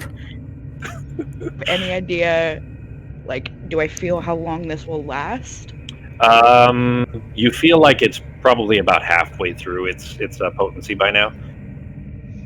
You feel like the I'm just gonna look at him and be like, okay. Fly away eventually. Alright. So I figured out what Sparkle Sand did to you. You're gonna have some trouble with some concentration spells for a while. Why? What do you mean? I wouldn't recommend using them for at least another, it's been like a day and a half since then? No, you guys, since that happened, It's you been a went while. back to the Crow Fort and slept. So it's been at least 2 whole days, and it was the original roll on it was a D4, so it was 4 total. All right. Okay. Well, that Yes. that Couple more might days. put a small glitch in, like any more. Like, so I was thinking maybe I can get up, right? Where I can move, scratch my ass. Yeah, you're good. Do you know how hard it is to sit still when you have an itchy bum like that? It is terrible. Anyways, I mean, you can still cast concentration spells. They just may not always work for a few days. Ooh. All right. Well, my idea was, we just thought we were coming here to find some dwarves and maybe get back an object. But now that we have these, do you guys think? I was thinking maybe just casting like invisibility and maybe doing a check this place out, see what I can see before we keep going. Maybe if we're lucky, I can steal the thing and come back. Or maybe you guys can just stay. Maybe you guys could stay a couple 100 feet away back. Oh. Maybe? What do you think? Well, you can try. We'll definitely be able to tell if you turn invisible or not. But I also have this nifty spell called Unseen Servant. So if we know where it is, we can send it to go get it. Well, I mean, we know it's... How close do you have to be to that? How does that work? Click on it. Like, we know it's here, right? Or is it maybe not even here? No, because the other guy said that his friends were deeper inside. So last week, 2 weeks ago, Arteme has the compass. She has her aunt's compass. You know it's here. Yeah, we know it's here. So upwards it's here somewhere. Yeah. So...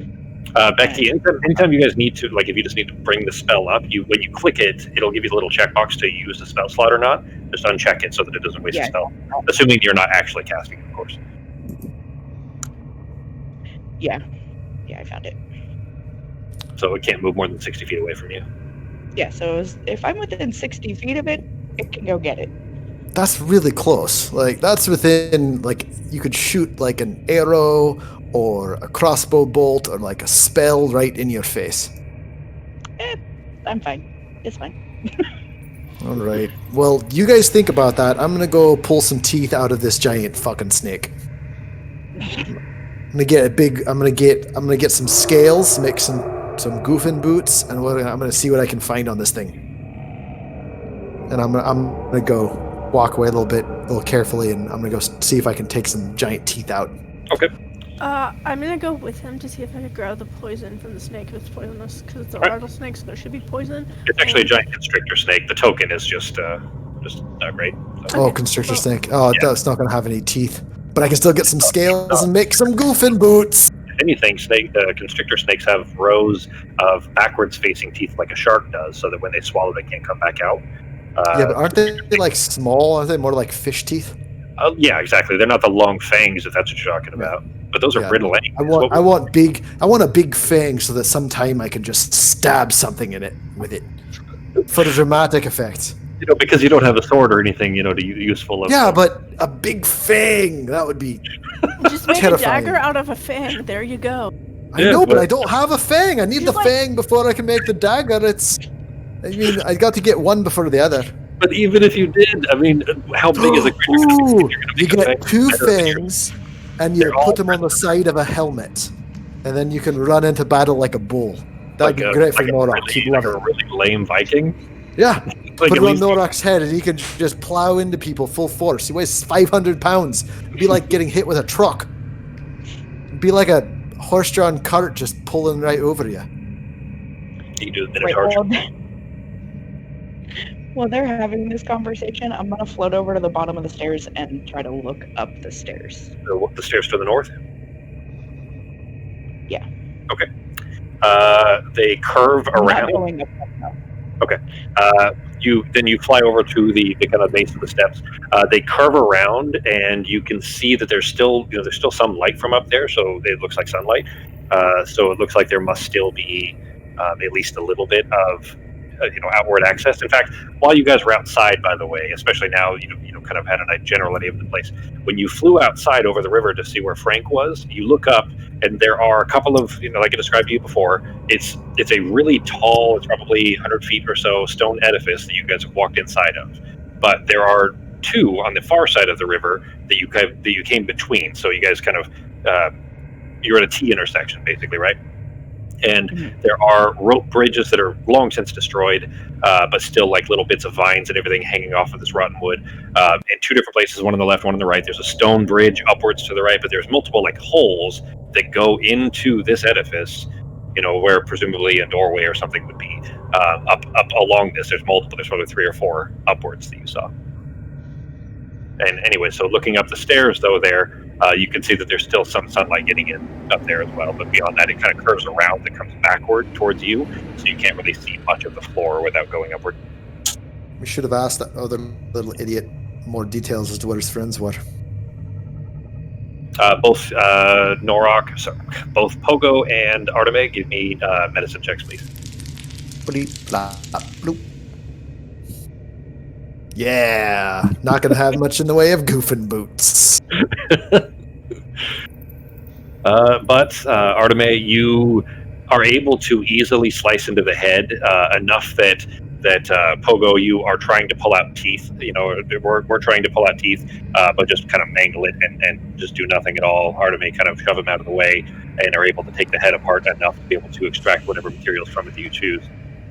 No venom sac that you can see, but it probably has a small enough one, because generally snakes do. Even constrictor snakes, it's just not something that they rely upon. Gotcha. Okay. And I'm trying to get some scales off, like as if I'm carving a fish with a butter knife. You trying to scrape it the way that you might, if you were trying to prepare fish or something, and you just keep dinging up your knife so much so that you've probably got to sharpen it. It seems like you've kind of dulled up the edge too much by now. I'll What are you get trying to some take out? scale. Okay. I like my boots better anyways. I'm not worried about it. I mean, your boots are like special boots already anyway. I know. But sometimes you want to feel fancy and pretty. Maybe we'll go to a ball. Gonna glue them to the sides like sequins, like really shitty sequins. Just dead snake scales glued to your boots. There you go. But Arteme, you managed to pull off a decent sheaf of scales fully intact. Okay, I'll just slip them to him and then Okay. and then go towards the stairs. That is an awfully generous thing for Arteme to do for Pogo, who after Pogo is pretty much constantly an annoyance to her. Appreciate it. How do I link Sai to me so she follows me? So what you do is you make a square, so draw a square that covers both you and nobody else, just both you and Sai. And then right-click yourself, and you'll see on the left side, you'll see a token for looks like 2 feet. And if you mouse over, it'll say "Have Sai start following Arteme." And if you click that, then she'll start following you automatically. Oh, I did it the other way around. Whatever. Just move Well, Sai's now- token. Well, okay, but now it'll keep getting confused, and it'll move Sai instead. So you might want to undo it. So just do the same thing again, and then look for the one that has it'll have a red line through it. So click that to turn it off. Okay, and then- there we go. Alright. Gotcha. Okay. Awesome. So what are you guys doing? I'm gonna So- slowly go up the stairs and try and be as stealthy as possible. Do you guys know, do ghosts, like, are they like, do they not like sunlight? Like, if we stay up out of the darkness, do you think there's less chance of running into them? Arteme, you would flat out know that these ghosts do not like the sunlight. They don't. Actually, Maybe we should try to stay up top more then. I could probably use sunlight or daylight if they pop up again. All right. So Not a great stealth check, but Of course let's not. go ahead and get, of course, because it is Fox rolling it. You did good on your medicine checks, though. What is Norak doing? And Pogo, you going to? yeah, I'm gonna go ahead and follow her upstairs. If that leads, do I think that leads more towards sunlight, like up at the top of the ridge area, like back up on top, towards, where like the bridges were? You'll have to ask your party members. Do you guys think this will lead more outside? Well, it does look somewhat sunny up there, so All right, At least a little bit of sun up there. yeah. I'm going with you. I'll go All right. first. I don't mind going first if you guys want. I'm sneaky and tiny. Anybody that's trying to be stealthy, go ahead and roll your stealth checks. All right. Fox already did. I know we never do this, but I do get it with advantage. Can I do that? Because of my boots. Oh, from your boots? Yeah. Oops. Do I need to roll one on the broom? Yeah.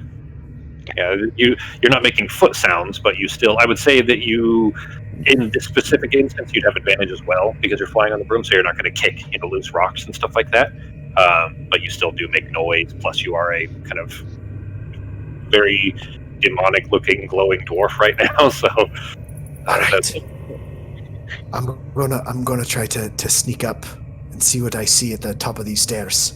Yeah. So I'm gonna go up here. Do I see anything interesting? Sounds like a bong around the corner, like someone's smoking, or a pipe maybe. Of 22. There you go. Let me switch to that map. Wee. All right. I didn't put you guys on here, so you probably can't see anything yet, can you? No, that's okay. All right. There's Pogo at the top of the stairs. There's Arteme. Why is it so dark up here? And Sarah. There you go. So there's a little bit of sunlight over to your right, and you can see another stone sarcophagus over there, as well as some of the kind of mummied statues over there. And then you can't see anything to your left. It's just darkness over there. Well, guys, so there's some sunlight over to the right, but there's also a sarcophagus. How sure are we that one of these guys isn't going to come through there? Or another snake? Yeah. Well, I'm going to. I tell you what, if you hear me scream, then come running. And Pogo is going That's a great to plan. make his way over towards the sunlight. Okay. So, Give me a perception check. sure. What are the rest of you guys doing? Natural 20. Those statues on the other side? Yeah. Yeah, you can see them in the sunlight that's coming in from outside. Did somebody just turn a light on? Yeah, sorry, I couldn't see anything, so I just put the white thing just so Okay. I could see. That's fine. But I mean, are you actually turning your light on? Not right yet. Well, that's not how the game works. That's not how the game works. But we'll just say so. I guess mechanically, we'll say that you're able to see, so that Fox is able to see. Arteme is still in the dark unless you actually turn your light on, because especially if you're being stealthy, light would have a pretty significant impact on whether something Yeah, can see. I couldn't see anything on the screen. I'd have to change the gamma on my screen to actually be able to see anything, and that was You just. should have been able to see to the left side It's over just there. like literally one square around you. Yeah, if you click yourself, you'd see around you a little bit. But anyways, so the Oh, okay, that's better. Yeah. but the sarcophagus over there's blood, like red, fresh, not long dried blood or anything like that, but fresh blood at the base of the sarcophagus, like a good splattering of it on the ground. I'm going to avoid that. Okay. And I'm very much just trying to get outside for a little breather here. I'm going to walk across the area slowly, and I'm readying my my huge, readying my vicious mockery with coming up with some jokes to talk shit against these fucking ghosts if they come up to me. Right. And I'm gonna go into this hallway. So you come up to the corner there and peek around. You can see all the way out, and you can kind of hear the wind whistling out through the ravine out there. You can see almost all the way outside, but you can see that clearly that's where the sunlight's coming from. Around the corner there, there's those statues directly there, right in front of you. And then straight ahead, it goes out into a chamber. It looks like it opens up into kind of a wide open area where it's just filled with sunlight. Okay, I'm going to do it in the rooms to the sides. Man, I can't see shit because I have no night vision. I am just going to try to sneak all the way. Actually, I'm going to ready Vicious Mockery, and then I'm actually going to dash all the way to the outside to the sunlight. Just going to run. Okay. With that, actually, since you got a natural 20 on your perception check, you see that there, every 15 feet or so, are another splash of blood. And then it looks like, and there's even a footprint in one of them.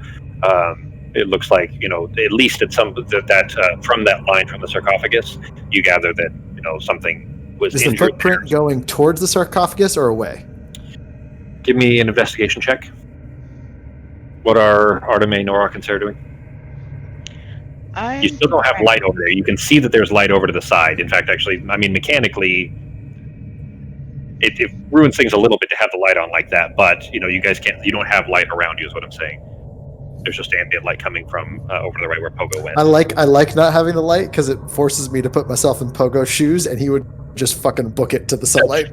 That's kind of the point of it a little bit, is that it's supposed to be a little bit of a dungeon crawl. You can't see hallways all around you when you can't see anything. You know what I mean? Gotcha. Okay, I'm gonna go check out the sarcophagus carefully. Okay. There is light going straight to the sarcophagus, so I mean, you'd be able to see that. Okay, I'm gonna use my staff to gently move the cover to see what's inside. Okay. Sorry for the investigation check for Pogo real quick. It looks like it was running away. It looks like it was running towards the outside. Okay. I'm gonna mad dash. You can move my token if anything weird happens, but I'm just gonna start running to the sunlight, still keeping my Vicious Mockery up if I need it. And remember, I still look like a dwarf with similar attire. Yep. Okay. As I'll tell you that I'm gonna move you down a couple squares. As you pass this spot right here, there's just directly over your left shoulder. It looks like a smooth stone slab, and it looks different than the wall surrounded. It looks like it's a doorway maybe, but it is a smooth stone doorway. No doorknob, no hinge, anything like that. But as you continue to run past, we'll just call it's about 60 feet. Oops, I accidentally tried to apply a short rest for you. You make it to about here, just running. Did you draw purple over the wall there? Oh, I did, but I can't see. Oh, I can't see it because apparently it's behind the wall. It's in a dark area. Yeah. I will clear those. I was doing it so I'd remember where that door type thing was, but okay. I'll go ahead and put draw. Here you go. There, I just drew a red circle on it. Oh, perfect. Yep. It was on the left side. Now you're right. Got it. You run out to this area though. It's actually, the air smells much better here because it is basically, you can see outward, straight out over the out to the rocks on the other side, and see outside. Like there's definitely outside there. I'm gonna go ahead and I'm gonna pick up my little. We still have our walkie-talkies, our Rocky-talkies, right? Yep. I'm just gonna take mine out and be like, "Hey guys, there's a hallway, and if you just run through it quietly-ish." I'm out in sunlight now. It's a lot nicer out here, and I haven't seen a single ghost yet. So just a heads up, pineapple. Okay. And Arteme is investigating the sarcophagus. What are Norak and Sarah doing? I'm going to keep an eye down the opposite hallway since I have 120 feet of dark vision and I can mostly see over there. Yeah, exactly. You can actually see in the dark. So if you click, when you click your token, you can actually see it over there, right? You should be able to see all the way around. Yeah. I mean, it's dim, but you can still see. Yeah, except for where the corner cuts it off. Okay, so over to over your left shoulder, all the way over there, you can see that there's a huge painting, like a big mural on the floor. It's all broken in bits and everything. You can't really see it from here, make out enough detail of what it is. But there are 4 statues at least that you can see that are surrounding it, that are staring down at it. 4 of the Iskil statues, these kind of lizard-like reptilian statues that are staring down at the painting. But other than that, no movement or anything you can see from that corner. Let's not. Right. I'm going to be kind of just waiting in between in case anybody else or anything. So, Okay. because I'm assuming I can see good enough to see this arrow went the other way, right? Becky, are you actually going that way? She was just looking that way, I think. Okay. We're I walking off that way. A little am. bit. Okay. You're gonna fly Now that that I way? know that there's a painting over there. Okay. Yeah. So middle of the hallway, just like, I don't know, what, like 6 feet up? Just Okay. The ceilings in here are still 15 feet tall. So, I mean, it's still up. Basically, the dimensions of this place, these hallways are 20 to 25 feet wide, and it is strange. They are very wide. Like, this whole place is built for creatures much larger than, certainly than halflings, but even than Yogg. And the Iskil, of course, were, that there are a variant species. There's multiple evolutionary lines, that there are kind of different versions. They're all an intelligent species, but there's subgroups, subspecies, I guess you'd say, that have different kind of body shapes and so on. Some of them are bipedal, some of them are quadrupeds, so on. Anyway, but so the structure is normal to Artemis. She's been in these kinds of ruins before, including this one specifically. But for the rest of you, this is a little bit strange. It feels like being well, Sarah's probably used to this, but being a very small person in a very large world. Then Sarah will come back to that. There's another. As soon as you're coming around the corner, there's another giant statue right around the corner that you'll see when you get there. For Arteme, in checking the sarcophagus, you immediately are looking to see if this was recently disturbed. It's kind of one of those things that having done a lot of archaeology with your aunt, you would recognize that this was disturbed recently. So there's a heavy layer of not even dust but literal dirt that is resting on the lid of the sarcophagus and on the sides and on the base and on any edifices around it. But where the lid has been spun away, there's no dirt there, no dust, no nothing, which means that this has been opened recently. Now you know for sure, of course, that this being accessible to the outside means that somebody has opened this before, but they probably put it back, or somebody that opened it with care, because it is huge and heavy, and it would have taken a lot of effort to be able to get it open. But somebody has opened it again, presumably, very recently, and you do see the splash of blood on the ground that Pogo also noticed. It's right at the base on the left side. Okay. Do I see any Is there anything footprints? inside? Sorry. Inside, you do see bones. They are lined up in rows, though. They're not like a skeleton shape. It's like bones that, if you were to, this is going to sound really serial killery, but if you were to take a body apart, let's say, and then lay the legs next to each other, and then the arms next to that, and then the hands next to that, and so on, that's kind of what you're seeing. You're seeing rows of bones that are lined up neatly, not in the shape of a body anymore, but in the shape of individual parts, if that makes sense. Okay, and is there anything that explains the fresh blood? You do, looking further down the hallway in the direction that Pogo ran, you see splashes of blood along there. It looks like somebody probably injured themselves or something of that sort. You don't see the source of injury on the sarcophagus, but there is that splatter of blood there, and then kind of drops of blood that are running out that way, it seems. Okay. So if there's nothing else in there, I'll just reclose it. It's much too heavy. It's huge.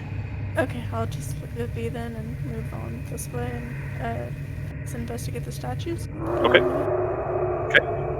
They are Iskil statues of the same type as you'd seen in the floor below. The same that you'd seen in other Iskil ruins and everything. But there is something very strange about this one. They all seem to be looking straight at the opposite side of the hallway. You can't see what they'd be staring at, but they're all facing a very specific direction. As if their eyes of the statue were trained in one specific location. I'll go try and figure out what that is then. Okay. It's down the hallway, so it's the direction that Pogo ran. Okay. What was Pogo doing, Justin? I was just going to see if there's any more footprints out here of whoever may have been running away. There's more blood splatters, not footprints necessarily. This place is so windblown and everything. There isn't a lot of dust and dirt, especially with the overgrowth and vines and things like that have grown through it. So you're not catching many footprints necessarily, but there is more blood, and it runs off to the end of as far as you can tell, it goes to the end over there, where it disappears into some ferns. I'm gonna kind of stay where I'm at, and I'm going to use my little rock to whisper, "Hey, what does your little neat grandma necklace thing tell you? What direction are we supposed to go?" Let me check. Not you, Norok. Go ahead.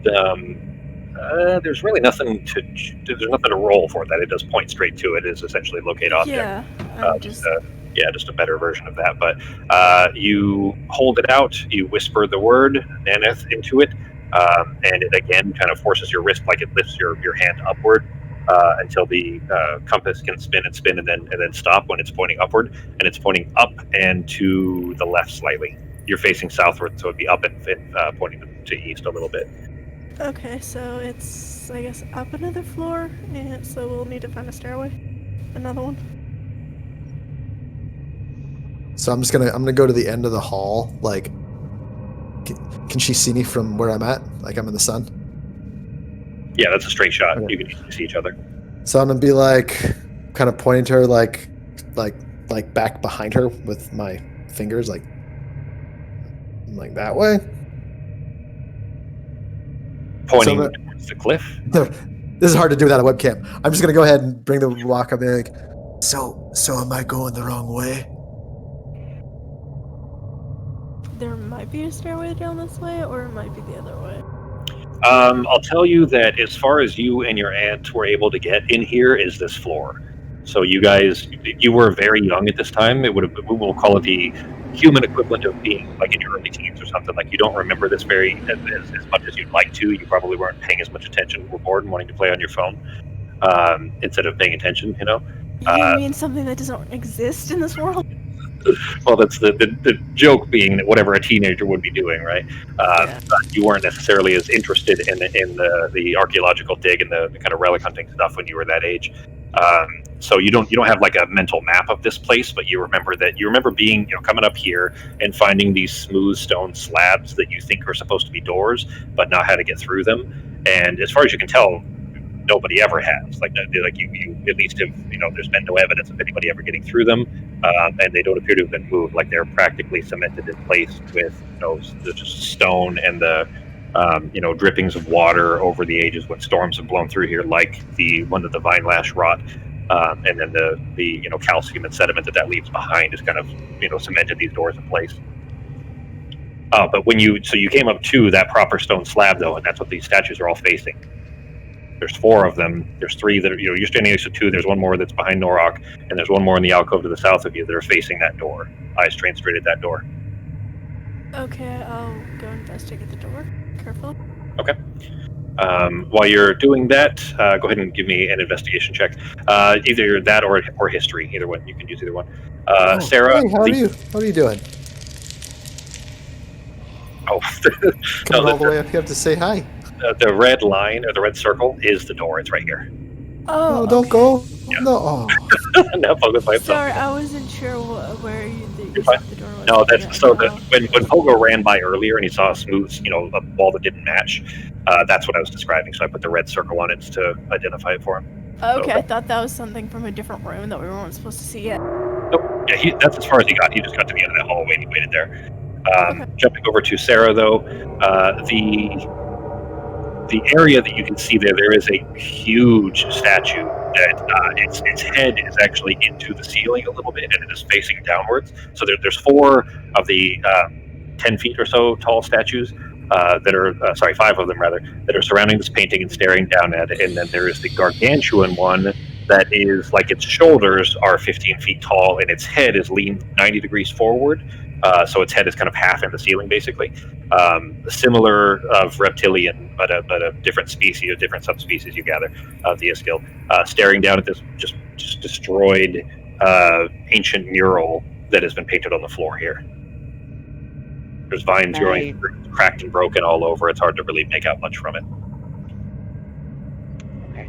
Can I do like a history check or something to see if I know what it might be? To decipher what it would be, history probably wouldn't do you any good. You didn't really study the Iskil at all, so that's not something you would have foreknowledge of. But I will tell you, you can make an investigation check just to kind of try to figure out what this could represent, like to deduce what it might be. Make a perception check as well. And whenever you'd like, Pogo's very curious to find out if like in that room, I know it's on the map, but I'm guessing it has these clay pots in it. Yeah, there's clay pots all over in there, yeah. I'm curious to know if snakes live in all the clay pots.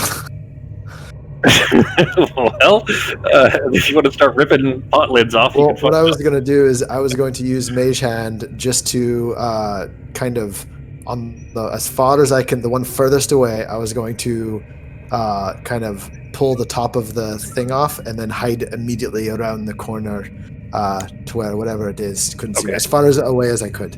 So we'll come to that here in just a moment. Sure. In trying to decipher what the painting is, what this mural is, it looks like an animal shape, but you can't quite figure out what what it would be. It just you gather that it has scales. It looks like an animal. You can't tell if it's supposed to be representative of one of these species or not, but it would be huge based on the scale, because around the base of this you do see how the Iskil represent themselves in the paintings, as far as you can tell, and what little you've seen. There's dozens of them around what would be the feet of this giant-ish creature, and they're very small compared to they're probably a quarter of the size of this very large creature that is in the middle, that is mostly destroyed just by it doesn't look like it was intentionally destroyed. It's not like it's been chipped up by people hitting or intentionally. Yeah, but just damage from time, and then the paint wearing away and so on. It's not even paint really; it's like ceramic bits of stone and tile and things like that that have just kind of faded with age. There was another detail that you would get with that, though. Let me find a minute. Where did I put that? I'll have to hang on. I'll have to find that, and then when we come back to you again, I'll give you the other details, because it's not where the rest of the notes are for this painting. What was it? Oh shit. Okay, sorry. It wasn't about this. It wasn't about the painting. It was about that perception check. With that natural 20, there is not just the spiritual murmurings, but like a frantic, almost scream of ethereal make is coming from somewhere to the south down this hallway, and it's throwing. There's noise coming from that room somewhere further down the hallway here. You can't see quite where it's coming from, but it's like somebody screaming in a foreign language. But you're starting to get that must be a language that they're screaming in, but it's a spirit that is throwing things in a frantic fury and screaming in a foreign language, essentially. Do we hear that, or is it way far? It's too far away for you guys, and it would be way around the corner too. You guys are mostly like the wind just going through this ravine here is pretty loud, and it's echoing through this area here. It's just because she's 50 feet away or so from the door. Great. So I'm gonna get on the little walkie-talkie thing and be like, "So guys, there's another thing down this way, and it sounds really pissed off. It's throwing shit." I'm trying to figure out if you guys have any means of being able to understand. There's a door here. I do. Comprehend language. Yeah, I was just gonna say I'm not Azure right now. Mix up your abilities. We'll just merge them. All right. Then, real quick. Then, I didn't bring Sai onto this level. Fox. So just if she's doing He it, was supposed to follow me. well, It doesn't work when you switch It doesn't work when you switch maps, is all. So you had her following you, but this is like this. The Artemis that's on this map isn't even the same one as. In fact, if we go back to the previous one, it'll still be following you. She'll still be there. But when you switch between maps, it doesn't automatically create the actor. So, but yeah, you can do it. Yeah, exactly. You guys can do those yourself too. You can always drag on, anything that you own, like your banjos and like Ben's new floating axe and shit like that. But, switching back to Pogo, you go ahead and do me a favor real quick, Justin. Sure. And there is, do I see any of the pots? There's a special treat in one of these pots. I'm not going to tell you which one it is, so you tell me which lid that you were trying to open. Well, for starters, do any of them look different? They all look different, but not Okay, but in a way, nothing stands out. not in a way that looks, not one that says here's I only got treasure, about 30 here's feet. tank. So I am going to look at the let's see if I can do it since I can actually see this area. I am going to open that one right there with Mage Hand. Okay, all right. You reaching out with Mage Hand, you kind of mime the motion for it to grasp the lid and pull the lid away, and there is a skittering sound of something moving. It doesn't sound like it came from the pot lid that you just lifted off, but the that apparently spooked something else. Okay, and I didn't see what it was. No. That's probably It not that doesn't big. sound like it was in that pot. It just Okay. sounds like maybe noise near enough is enough to have spooked whatever it was.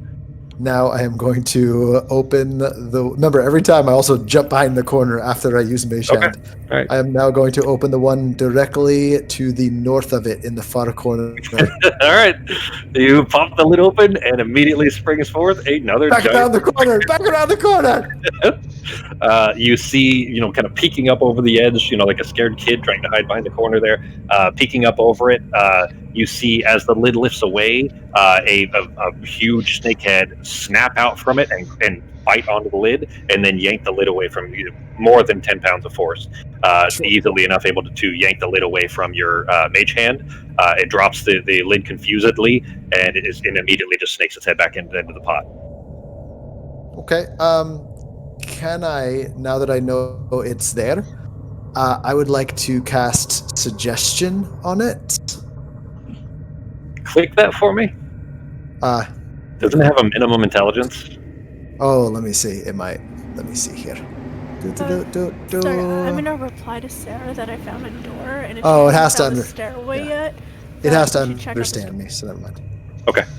So never mind. It has to understand me. So nothing on that. Doorway, what fucks? Sir, I'm gonna send a message to Sarah saying that I found a doorway that if she hasn't found a stairwell, we should check this out, and then we'll go back around. I'm just gonna reply back. I'm trying to eavesdrop on what this dude's saying. I'll be right there. Okay. So I casted comprehend languages. Okay. So how? Shit. You didn't say anything. I'm not gonna let you. Not that you would retcon it in a in a metagaming kind of a way, but as soon as you reply, because you said this. Remember to speak into the Rocky Talkies. You are speaking out loud. It's not silent. I guess if that makes sense. Like it's not telepathic. Does that make sense? So it's kind of like whispering. Yeah. I mean, you Yeah, are whispering I out would loud. assume I'd be whispering. Okay, but that's fine. not, like, But you are in a otherwise like there's the wind flowing through, sure, but if when you're kind of replying, that difference in sound is still something I would say that people would be able to identify. If something was listening, which just turns out, of course, there happens to be. Did I hear anything of what he said before I had replied to her message? Because I had hit comprehend languages a little while before that. If you let's see how long it's a one action to Should cast. have made yourself a snake Yeah. suit. And concentration. Okay. The gist of it is there's still trouble in translation. You're still having trouble getting making it make sense. It doesn't line up quite evenly. I guess there aren't direct translations from this language to Wemic or Vindian or any of the languages that you speak, but it is shouting in a furious rage of where is it? It was supposed to be here. Who did this? Where is it? Where is it? That kind of thing. It's the spirit is searching for something, and it's throwing it's the noise is more of things being light dirt. Most of the things being light like bits of pot sherds and things. You know what pot sherds are? Broken bits of pottery and so on. Throwing all around the room and cracking and things like that. But in that, and that's coming from down the hallway a little ways. So you actually. Did you move any further forward, or did you just stay where you're at? No, I would have stayed where I was at just because I don't know exactly where down the hallway, and if I can hear from where I'm at, I'd stay there. Okay. Then as soon as you casted the spell, because comprehend languages when you cast it is verbal as well, so verbal, somatic, and material. So you did that. You casted the spell as well as sending the message and replying to the Rocky Talkie. That was more than enough to, let's say, make something else aware of it. You looking down the hallway, trying to look in the direction of where these spirit sounds are coming from, where the shouting of the spirit is coming from. The hallway directly in front of you, you see a vaguely elven form hop around the corner and silently rush in your direction immediately, and kind of dive through the air, one hand up, grabbing the broom in its left hand, and the other hand upwards towards your mouth, smacking against your mouth and pushing you off the broom and trying to collapse you to the ground. Hot. Great. While covering your mouth. So it's going to be, hang on. I'm going to call that kind of an athletics check, I guess. And he got a fucking 2. So tries to do that. You seeing this, there's plenty of time because he's still 25 feet away when he makes this attempt to come diving in your direction. You slip to the side with the broom. You see his hand kind of lifting up, trying to cover your mouth, and he just crashes into the floor and rolls over once, and then immediately stands himself back up and pulls his bow off of his back and starts to pull an arrow, not at you, but knocked in the direction of the spirit. You notice that he didn't make any sound when he crashed into the ground, but he did miss you. Okay, so he's not pointing his bow at me; he's pointing it at the spirit. Correct. He moved out of the way. He's not in front of you. Like, he's not trying to apparently be protective of you at all.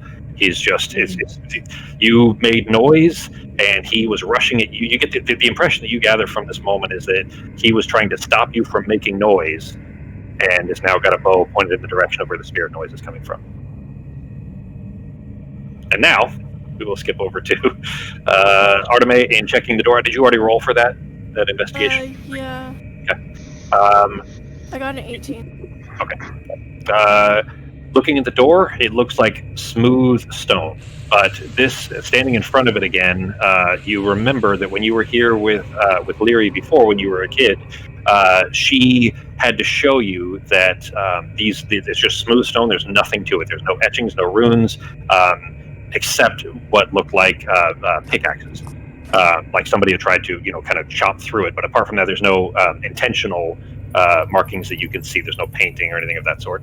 But in the historical archaeological context that your aunt had already gone through, that's not unheard of, and that's pretty common in Iskil ruins, that they hide them. They hide the necessary markings and so on with magic, so it's not something that would otherwise be visible. Alright, okay. So you know that, but all you see on this is it looks like, multiple failed attempts with pickaxes and so on to maybe chop their way through it. So just minor little nicks and scrapes, but other than that, nothing that would be artistic design, let's say. I think I had a detect something spell, but I'm not sure if I had it prepared. I'm trying to find it.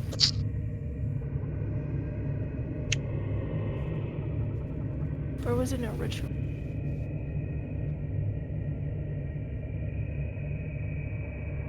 Is Nora doing anything, G? I'm assuming I would have been able to hear that guy moving around with the bow and everything. I would say that you were definitely trying to listen, trying to make sure that Sarah was okay. But even Sarah didn't hear him make any noise, so you wouldn't have heard it either, especially not coming that far down the hallway. Now, Sarah, you could have, did you do anything? Did you reply into the stone or anything? No, so I'm gonna wave my hand. It's a guy, right? Yeah. Now that he's Can I close, tell? Yeah. Yeah. So Because I'm you gonna can see wave my hand in front of his face because I don't want to make any noise, and then point in between the two of us, and then point back behind me down the hallway to try and get him to follow me that way. He scowls at you, and Because I do look like a dwarf. Oh shit. Yeah. Sorry, I forgot about that. All right, Justin. He makes a hand gesture where he points two fingers at his eyes, like a V at his eyes, and then at you, and then like a kind of a halfway shrug, and then grabs his bow back, and then and then pulls the bow, arcs the bow again.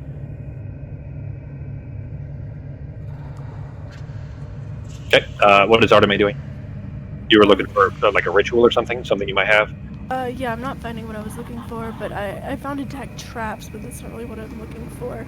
I don't really have anything to detect magic. Or that would unveil magic. Okay. I can just cast Shatter and just destroy the door. I've only destroyed one elven ruin. And this is I'll much make it more too. I would have dispel magic, but sadly it's not prepared. So Pogo, then are you going up with Arteme to look at the door? What are you doing? Yeah, I had enough. I saw that snake. That's nope. Okay. I'll go right back up. You guys, I would say that by now, about 30 seconds have passed. Sarah did shout that there was one of those angry spirits over there, and you haven't heard anything from her since. Oh, I forgot she did that. Yeah, I would go check on that because she's my girl, my little halfling girl. I'm going to still sneak. Was that intentionally in the tone of that fucking? Yes. Was that Pet Shop Boys? Is that what that was? Oh, that's right. I can't see anything in the dark, so I'll get up to here, and then that's.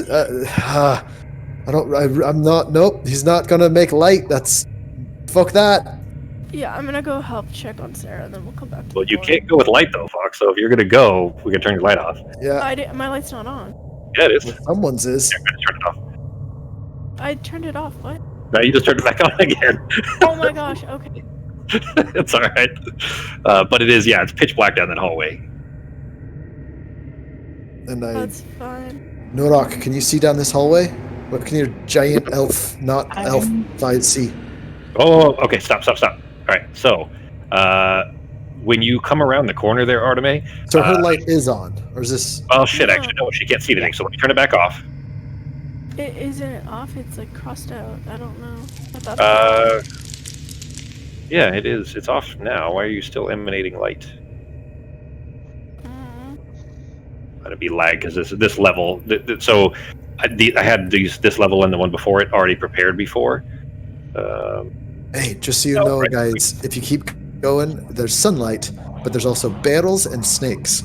But if anyone feels like going all Link crazy and just destroying a shitload of pottery, there's a ton of it out there. There's probably at least like 6 or 8 rupees amongst those Yeah, pottery. there's got to be at least a few rupees. Yep.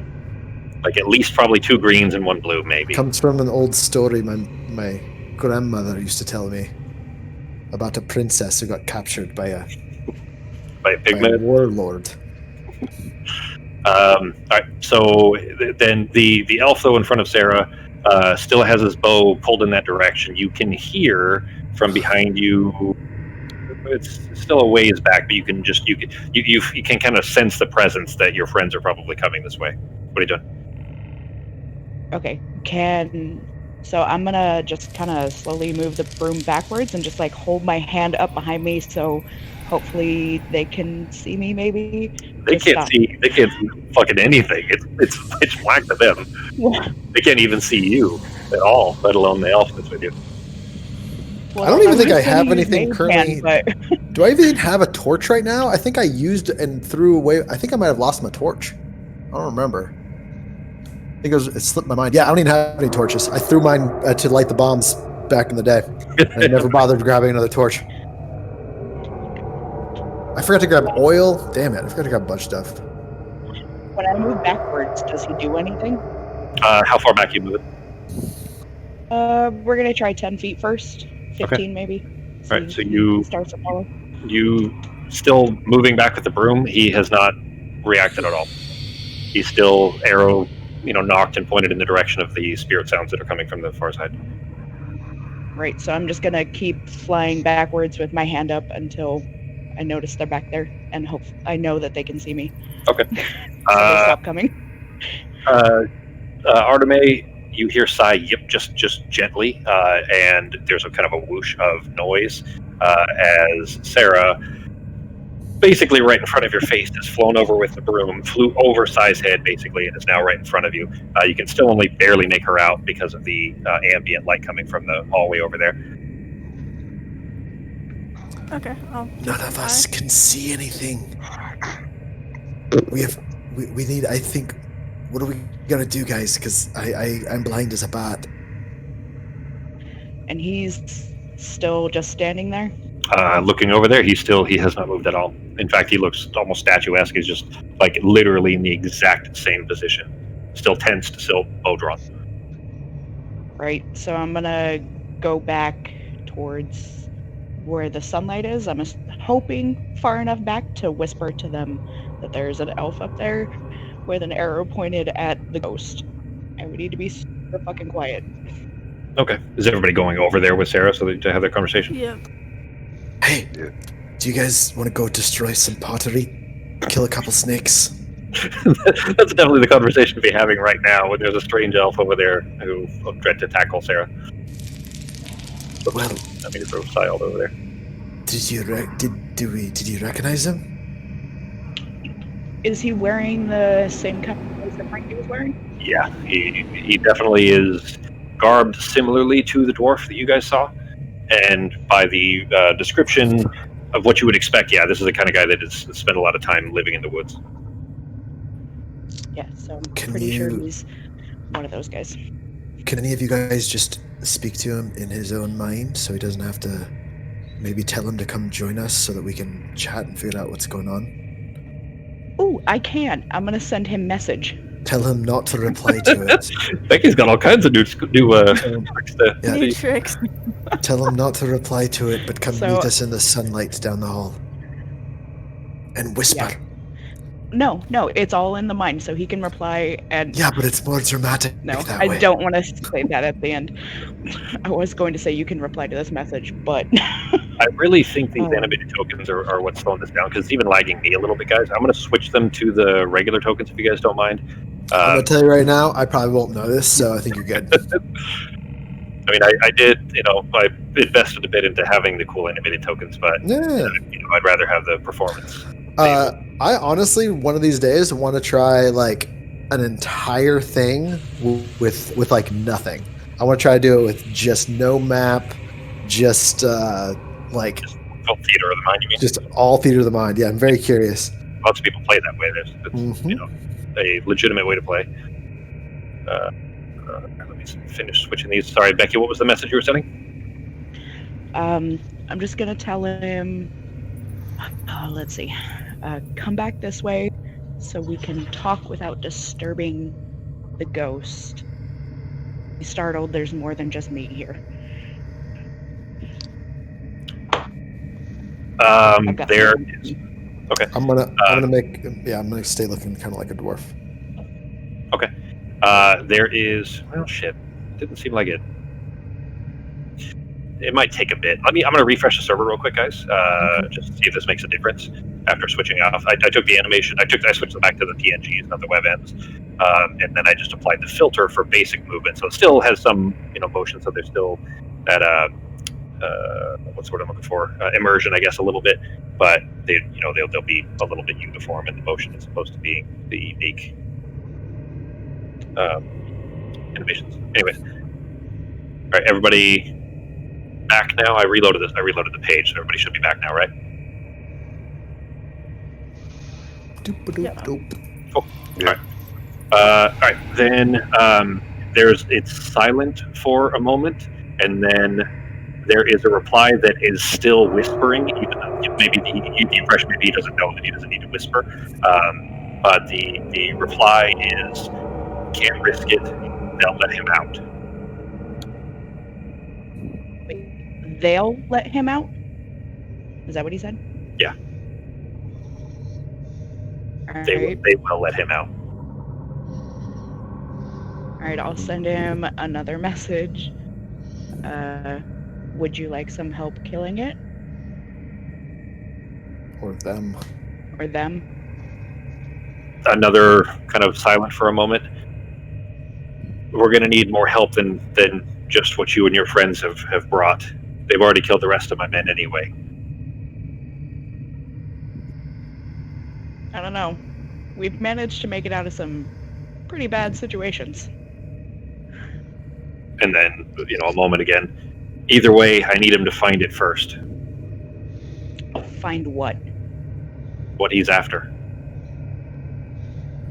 Doesn't answer my question. This is all taking, by the way, because when you cast this, it takes the 6 seconds, and then there's a delay while he replies. So it's this has been a couple of minutes of conversation while everybody's just standing there twiddling their thumbs. Pogo's probably getting bored enough to go open some pot lids again by now. Oh yeah, I'm getting there. I'm whispering to them what's being said. Oh, between? Okay, all right. My page is still loading. I'm really hoping that laptop will take care of it. If it doesn't, I have a full-on gaming desktop that I don't use anymore, and I'll ship that up if I need to. I would have shipped that instead, except that shipping for that will be like $80 instead of the $15 or whatever it was for the shipping the laptop. Mm-hmm. It's heavy. Okay. Oh shit! Tomorrow's Mom's birthday. G, don't forget. Oh yeah, thank you. Yeah, I actually thought I forgot about it until a couple days ago, but I haven't talked to her in a long time, so I'll probably call her or something. Who are you afraid they're gonna let out? The tyrant. Does that sound familiar at all? I like that we're all just staring at her while she's having a mind conversation. Would I know what that means? So Arteme definitely knows what that means. The rest of you absolutely not. Okay, I'm gonna explain it, even though I Well, currently Arteme don't know didn't what we're talking hear about. it. Well, so is Sarah.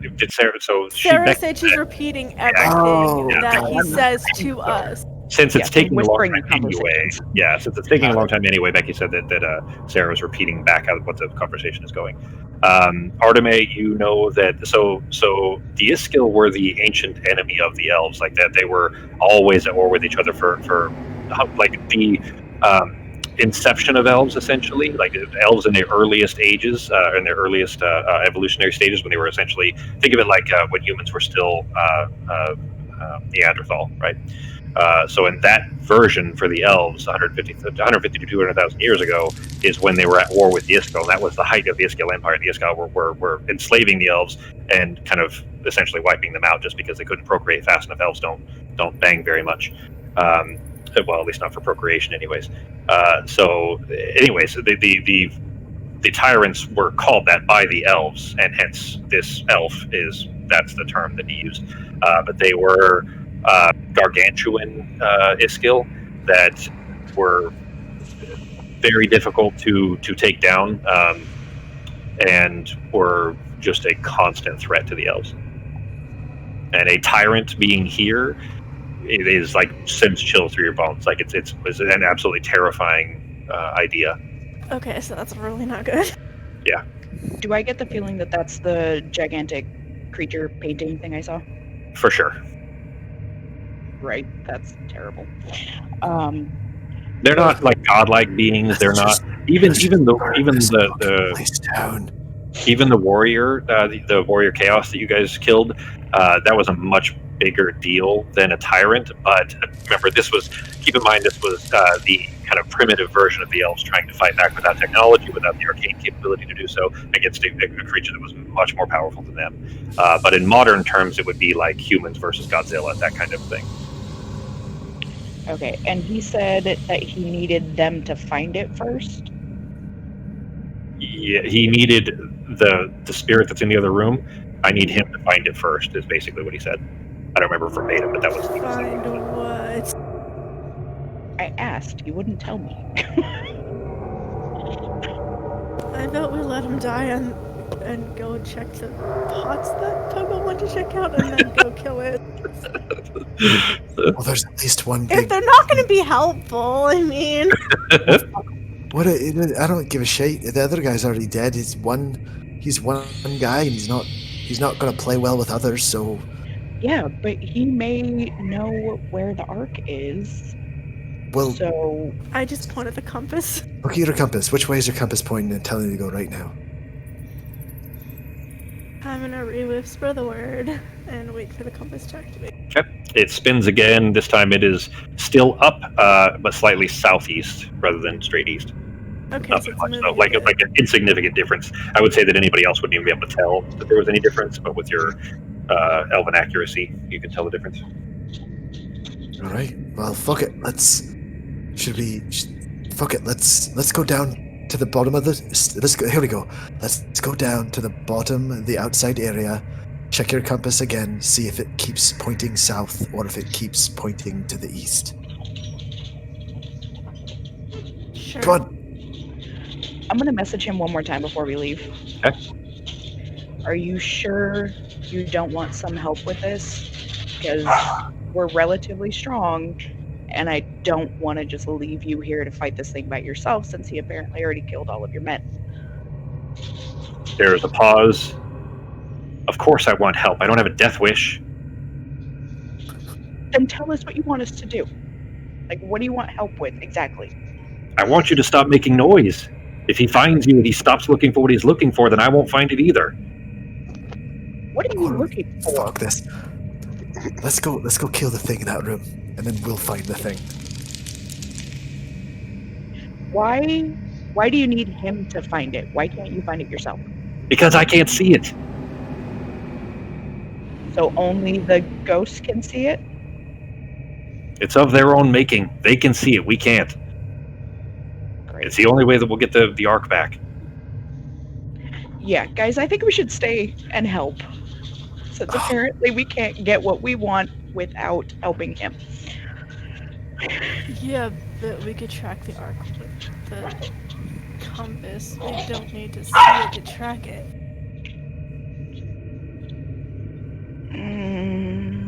I say One we more make time. some noise, drag it out, and already our strongest things, and just fucking blow it to shit. Hang on. You game over. look over your shoulder, and he's standing right behind you. Okay, what if we had a way to track what you're looking for? Artemis, Not take that. what He the looks ghost at- is looking for, but he what looks at you need. and cover it, like he takes a finger up to his lips and then does a hush and then like a neck chop gesture. All right, I'll message it to him. You were saying, what if we have a way to find it? Yeah, what if we have a way to find what you're looking for, not what the ghost is looking for, but the thing that you're looking for, the arc that you mentioned. Their means of obscuring these things are beyond arcane capability. This is ancient magic. Okay, because we kind of know the general direction of where it's at. I know where the ark is. It's in his hands. He took it from me. Well, they took it from me and took it to him. Okay, because it's not with that ghost. Right now. Arteme, you gather what he must be. So there's just enough linguistic similarities. He is a Lethalan elf. He's of the woodland elves, not the Monodoran. But there's enough similarity that you recognize what he's saying is that the tyrant now has the Wood Sage's chorus, and you guys know what the Wood Sage's chorus's purpose is the strongest healing. Well, at least one that you're aware of, anyways. The strongest healing arc that you guys are aware of, and if a tyrant spirit has that, and he's trying to get it back, you can gather what the tyrant spirit might be trying to do with it, right? Yeah. Mhm. But then why can't? So I'm here. Yeah, hold but on. I'm how actually would it a heal little itself confused. If it's dead, So the dead tyrant forever? arc has it, but he's also looking for it. His spirit has it, but he's still looking for it. Are you saying this out loud? No. I'm saying this is Justin. I don't understand. Okay. So I didn't understand your. So I'm not gonna. So in narrative, it would make sense. Tell you what, do it that way. You guys ask questions of Ekrid as you need. He doesn't introduce himself, but he already said his token name. He said after the neck chop gesture and then replying to Sarah's message, he starts walking downstairs. So I'm gonna message him again. So in other words, He, like his hand, he's still walking, around those curves, and he reaches his hand up and he's making a follow me gesture, like come this way. Remember, he's not making any noise at all. Like he's utterly silent the entire time with his movements. I'm gonna follow him. I'm just Fine. gonna shrug and follow him. Yeah. All right, everybody's going downstairs then to follow him. Sure, why not? I'm gonna cast invisibility on myself. All right, I'm move everybody back down. I don't like where this is going. I don't like where any of this is going. He walks down into the kind of this area, the middle area where you guys were. Let me go put him on this. If I can find him again, there he is. Does the invisibility work? Yeah, does it? Oh shit, that's the wrong token. You cast it, and then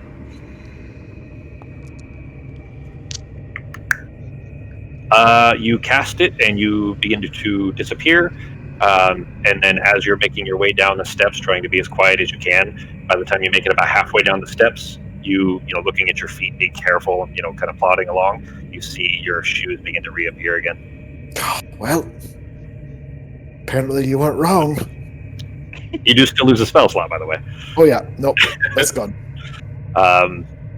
So, anyways, you guys make your way back down to the base of the stairs there, and he is like eyes trained. He's still like staring at the top of the steps, and then looking around at the ceiling and so on, just kind of scanning around constantly, as if you guys aren't even there. Why are you here? Because there's something here that we need. Well, we need it more. That's why we took it. To make them listen. We're trying to stop a war. Do you come from a land where they don't describe things well, or lack adjectives or certain nouns? He glares at you. You seem to speak of very short, nonsensical ways. He glares at you, and then he looks back at Sarah. He says, and we're trying to start one. With who? I'm dropping Shadow Skin, by the way. Okay. You're still keeping Disguise Self up? Yes. Okay. He says, seeing that the form change, the discoloration change, he says, I recognize O'Connell on you, but I don't know where you're from. What chapter are you from? You're from the continent, I assume? Yep. Then you ought to know why we're here and why we stole it. Look, This guy, there's a lot of people on the continent, right? Like, what are you? You guys are both direct. You and Sarah look like a Nuadam. Mm-hmm. You look like you're. We're former. We haven't been part of that for a while, but I don't know if that's gonna work. Like, you specifically made yourselves look like him or like the Nuadam on purpose. So he assumes that you're, in his terrorist organization. yeah, you're gonna need to still be more specific. Maybe there was a miscommunication between what you were told and what we were told. We were told that we were supposed to come here to get the Ark to bring it back to the mainland, but we were not told of any of the spirits that infest this place. By who? Reginald. I don't know of any Reginald. I don't know what to tell you. I mean, he created Give me a deception check. Should have had that one ready. Yep. But he didn't roll good on his insight, so be 10. He kind of squints at you. I don't know of any Reginald. Bree gave me these orders, and I'm following them. Arteme, you recognize Bree is the leader of the Anuadam. I will tell you that you know what Bree looks like, and this guy looks a little bit familiar. Familiar in the sense of family to Bree. Familial, I guess. How about we do this then? How about we get it and then we figure out what we need to do with it? Because at least for that, we're both on the same directive. That's fine by me. That was the idea in the first place. If this tyrant keeps it, I didn't know that he was here. I didn't know there was a tyrant in this place. We just thought we could hide out here long enough to let the heat die down. Yeah, that's unfortunate. These ruins are riddled with ghosts that don't die, they just respawn. Yeah, we're on a time limit. They're his protectors. They're keeping him from awakening, but from resurrecting himself. But at the same time, they aren't friendly to invaders like us. They don't understand that we're trying to take it back from him. So, listen, he has it. but he's also looking for it. I'm just a little confused. I wasn't privy to the message you and her were having. You sound confused. Did you not get that from when I said I'm a little confused about? He's not looking for it. What are you talking about? You said that we can't go in. There's some crazy spirit up there that's thrashing about looking for something. Yeah, they're looking for the seals or the way to open those doors so they can make sure that his prison stays shut.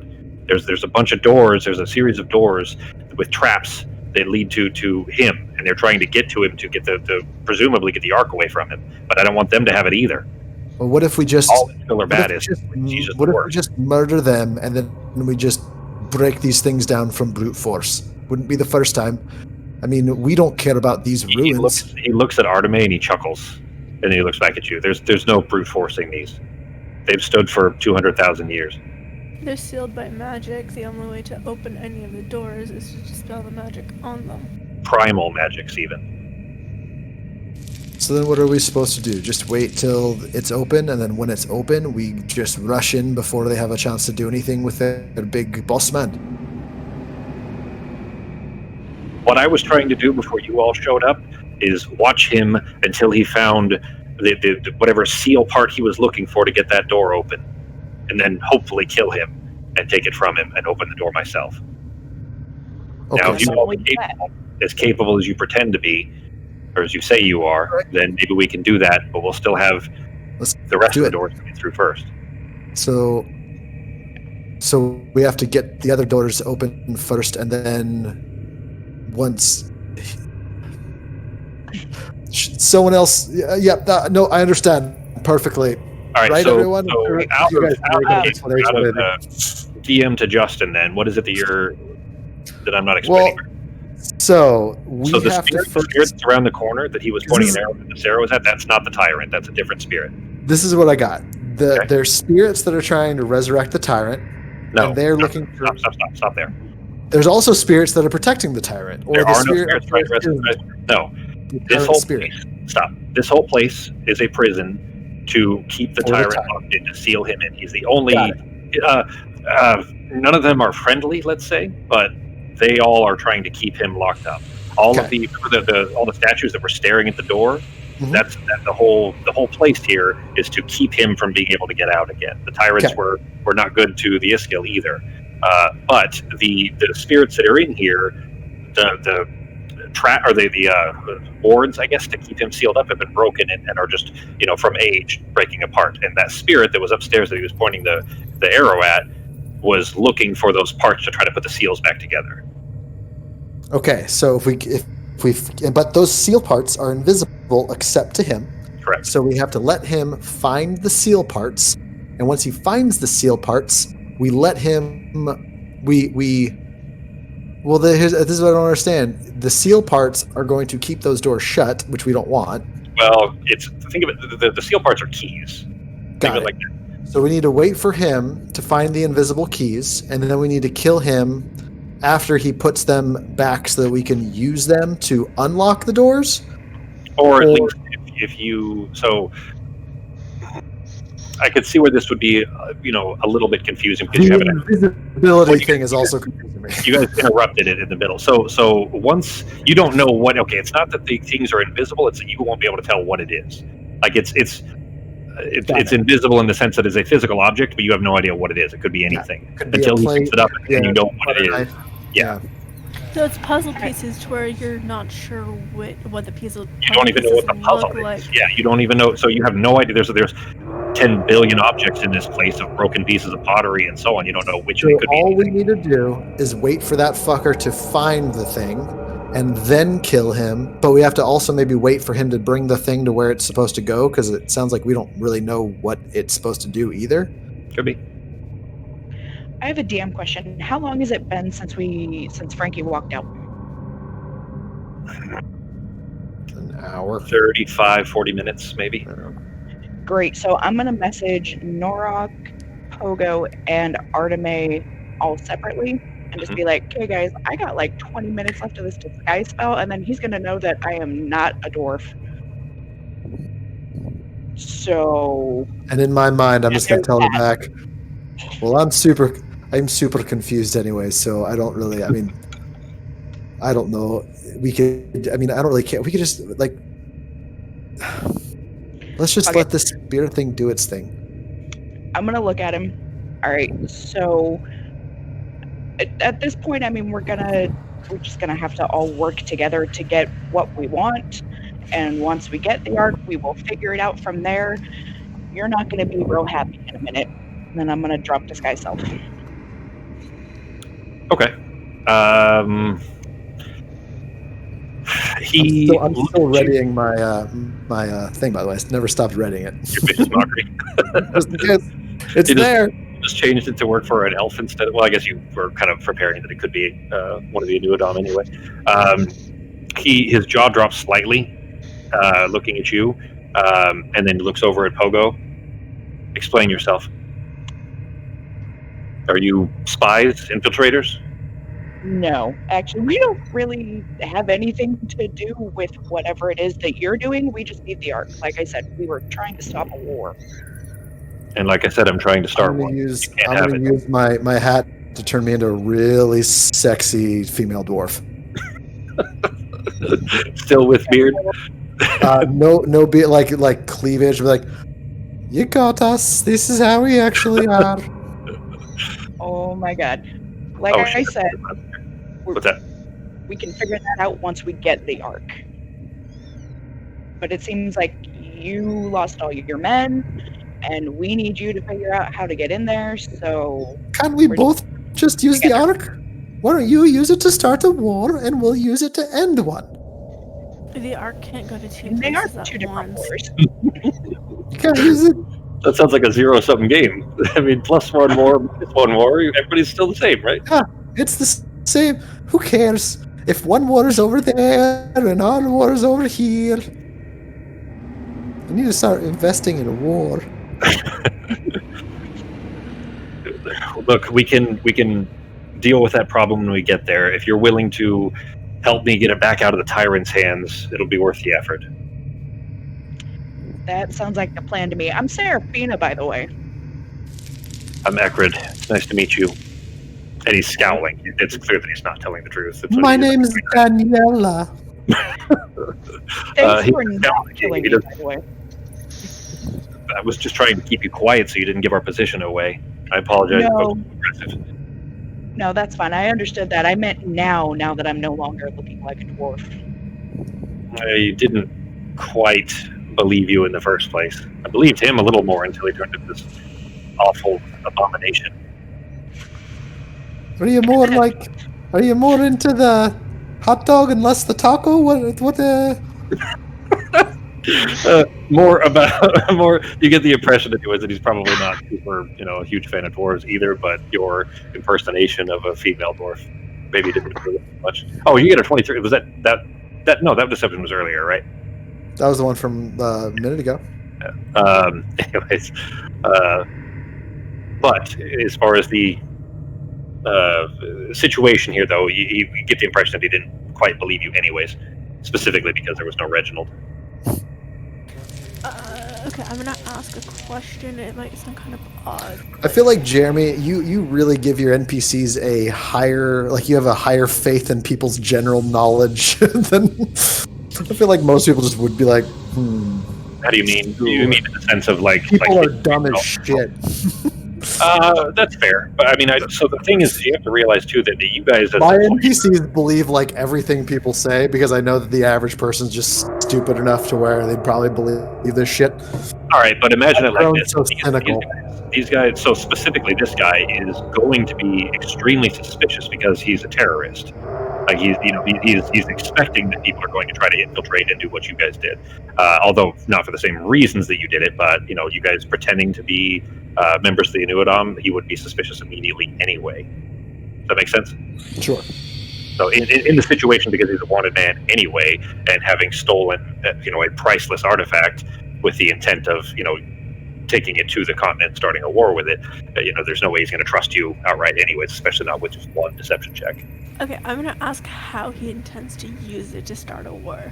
Like, how are you using a healing item to start a war? These things have value, and wars are expensive. Right. Well, you guys sit down here and have a conversation. I'm gonna float back up the stairs and just see if I can still hear that thing throwing shit around.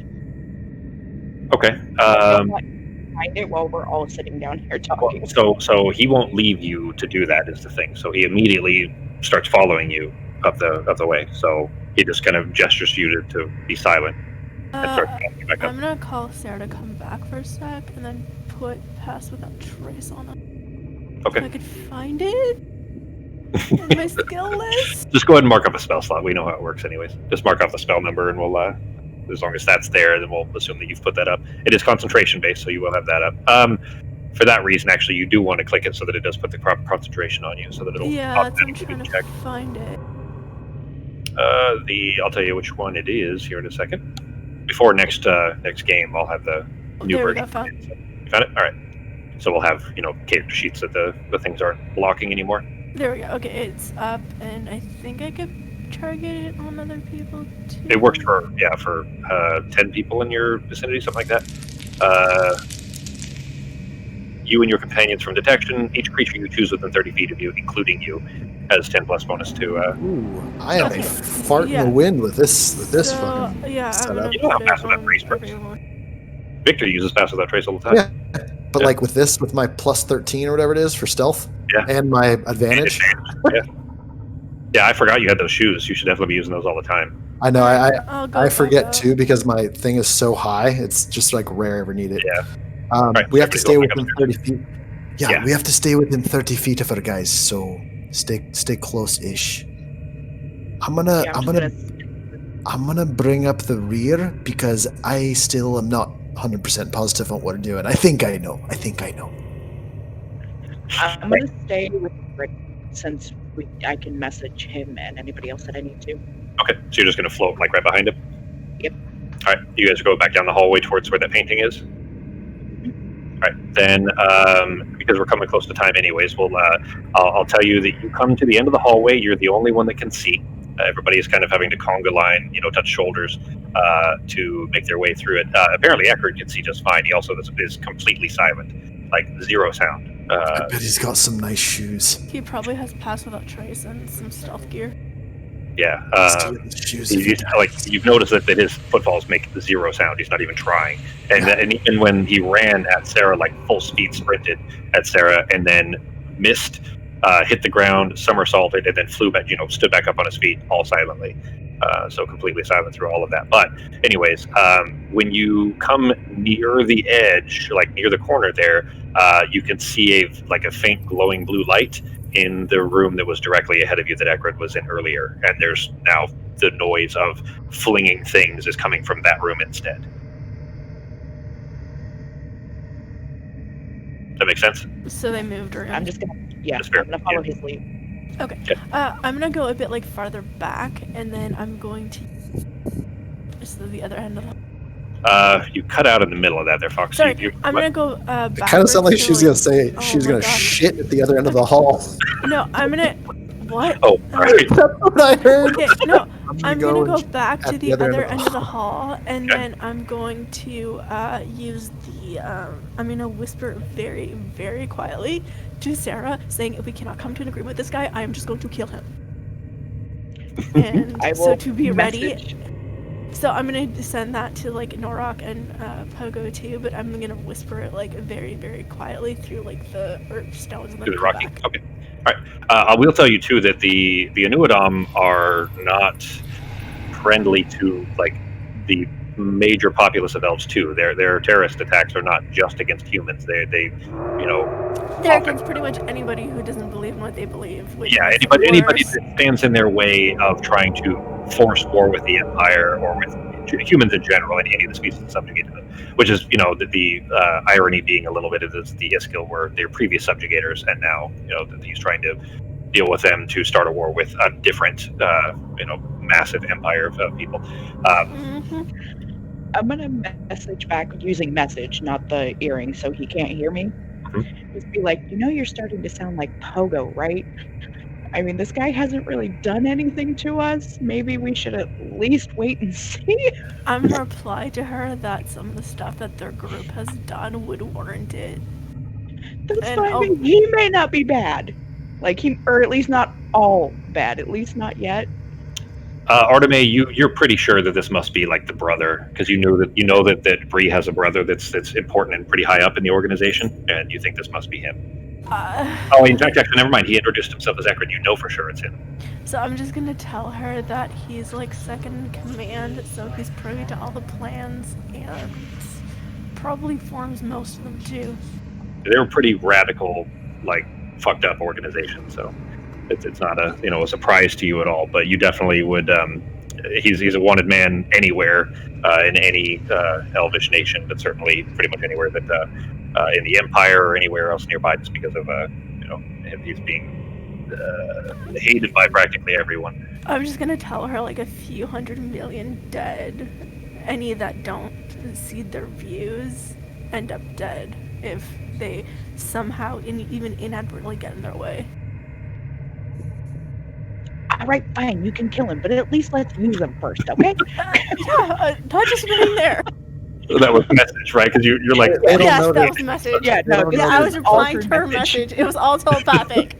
Pogo's already thinking about taking them goofing boots. No, those. Wait, what boots? No, I want to know. He wants to kill him and loot him. He wants to I kill want him. to find out why he's so quiet. I mean, I don't want to kill him, but if I can like suggest to him to get naked and walk away. Oh, is that what? No. Not yet. I'm kind of sad. I was hoping I could use it on the snake, but I forgot that it has to understand me. Okay. See, I kind of want to kill him to grab his gear to be stealthy, but That's exactly what Pogo was saying. Yeah. At the same time, just killing him for being like a lead of the terrorist organization that left like a few thousand dead. Sure, yeah. Becky, I think like the. I think you were onto something, Becky, because Fox just literally just said exactly what Pogo said. Yeah. Exactly what Justin said. Way too much Pogo. After all of that, after all of the like animosity that Arteme feels towards Pogo, and now she's acting just like him. Hey, there's a few things we might agree on. That doesn't mean I like him. Like shiny things. I'm more of a No, goofball. not shiny. It's just infiltration gear is very hard to come by, and if I could get something to be extremely stealthy, I would definitely do it as a second change of clothes for any stealth missions. I almost got caught twice doing stealth missions. I need better gear. That is my only objective here. And getting rid of a terrorist. So the gear is a bonus, okay? If I have to kill him while destroying his gear, I will. His death is priority. All right, so go ahead. Yeah, we'll see how this goes. You guys, I mean, he's not going to let you just take the Ark. That is quite clear. I mean, their entire... maybe we can conversate over it under different circumstances around us. Where you've got knives pointed at him or something. Oh, he's trapped or stuck in like a plant. So you can spike try to growth all around him with spikes starting to poke him if he moves. I think is take the Wood Sage's chorus back and then kill him and steal all of his shit. Yes. Or just rob him, because that's what good people do. All right, guys. So I'll have updated, because we're at time here. I'll update everything before next week. I'll tell you that. So well, next week is Halloween. So are we skipping next week? Okay. Well, so that's actually I was talking about that at the beginning too. I didn't realize that was next week or Halloween's next week. Yeah, it is Halloween next week. Okay. Don't you Canadians have Halloween in like July or some shit though? What?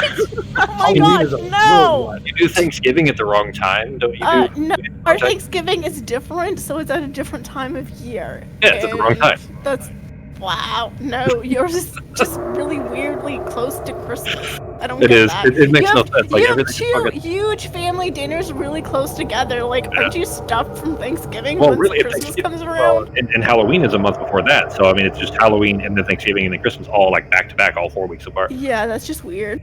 Yeah, or entire, and then you have Valentine's Day a month and a half after Christmas. So, like, it's weird having all the holidays like back ended like that. Ours are at least spread out better. Like, come on now. Yeah. Out of curiosity, do any of you guys have any friends or anyone who would like be still down to play like little drinking games and stuff after the COVID thing? Like, just we designed this this drinking board game, kind of fantasy game base. And do you guys know anyone who might enjoy something like that? Sorry, no. Okay. Not a drinker, as you know. I don't Jeremy's not a drinker, and I know that. I don't know if Ben and Becky like have a couple friends over every once in a while. We don't have any friends, actually. We got family. Aw. I'm telling you, like this is literally like the opposite of the group you're looking for. Oh, that's okay. I was just bringing it up just if As, anyone's curious. Yeah. Okay, curiously, what are friends? As Most of my friends are online, okay? So it's like Hey, we dude, meet up in online games. people still like have other people sometimes they hang out with though. I mean, this is what we're doing now. It's the same idea. It can happen. I was just curious. Yeah. All right, guys, but I gotta go. I gotta go eat some dinner. But I had a blast playing with you tonight, and I will see you in a bit. And I'm still gonna probably add random shit to the Embers channel. So if you are curious about how the game's going, you can check it out. All right, dude. All Talk to you later. Toodles, Bye. guys.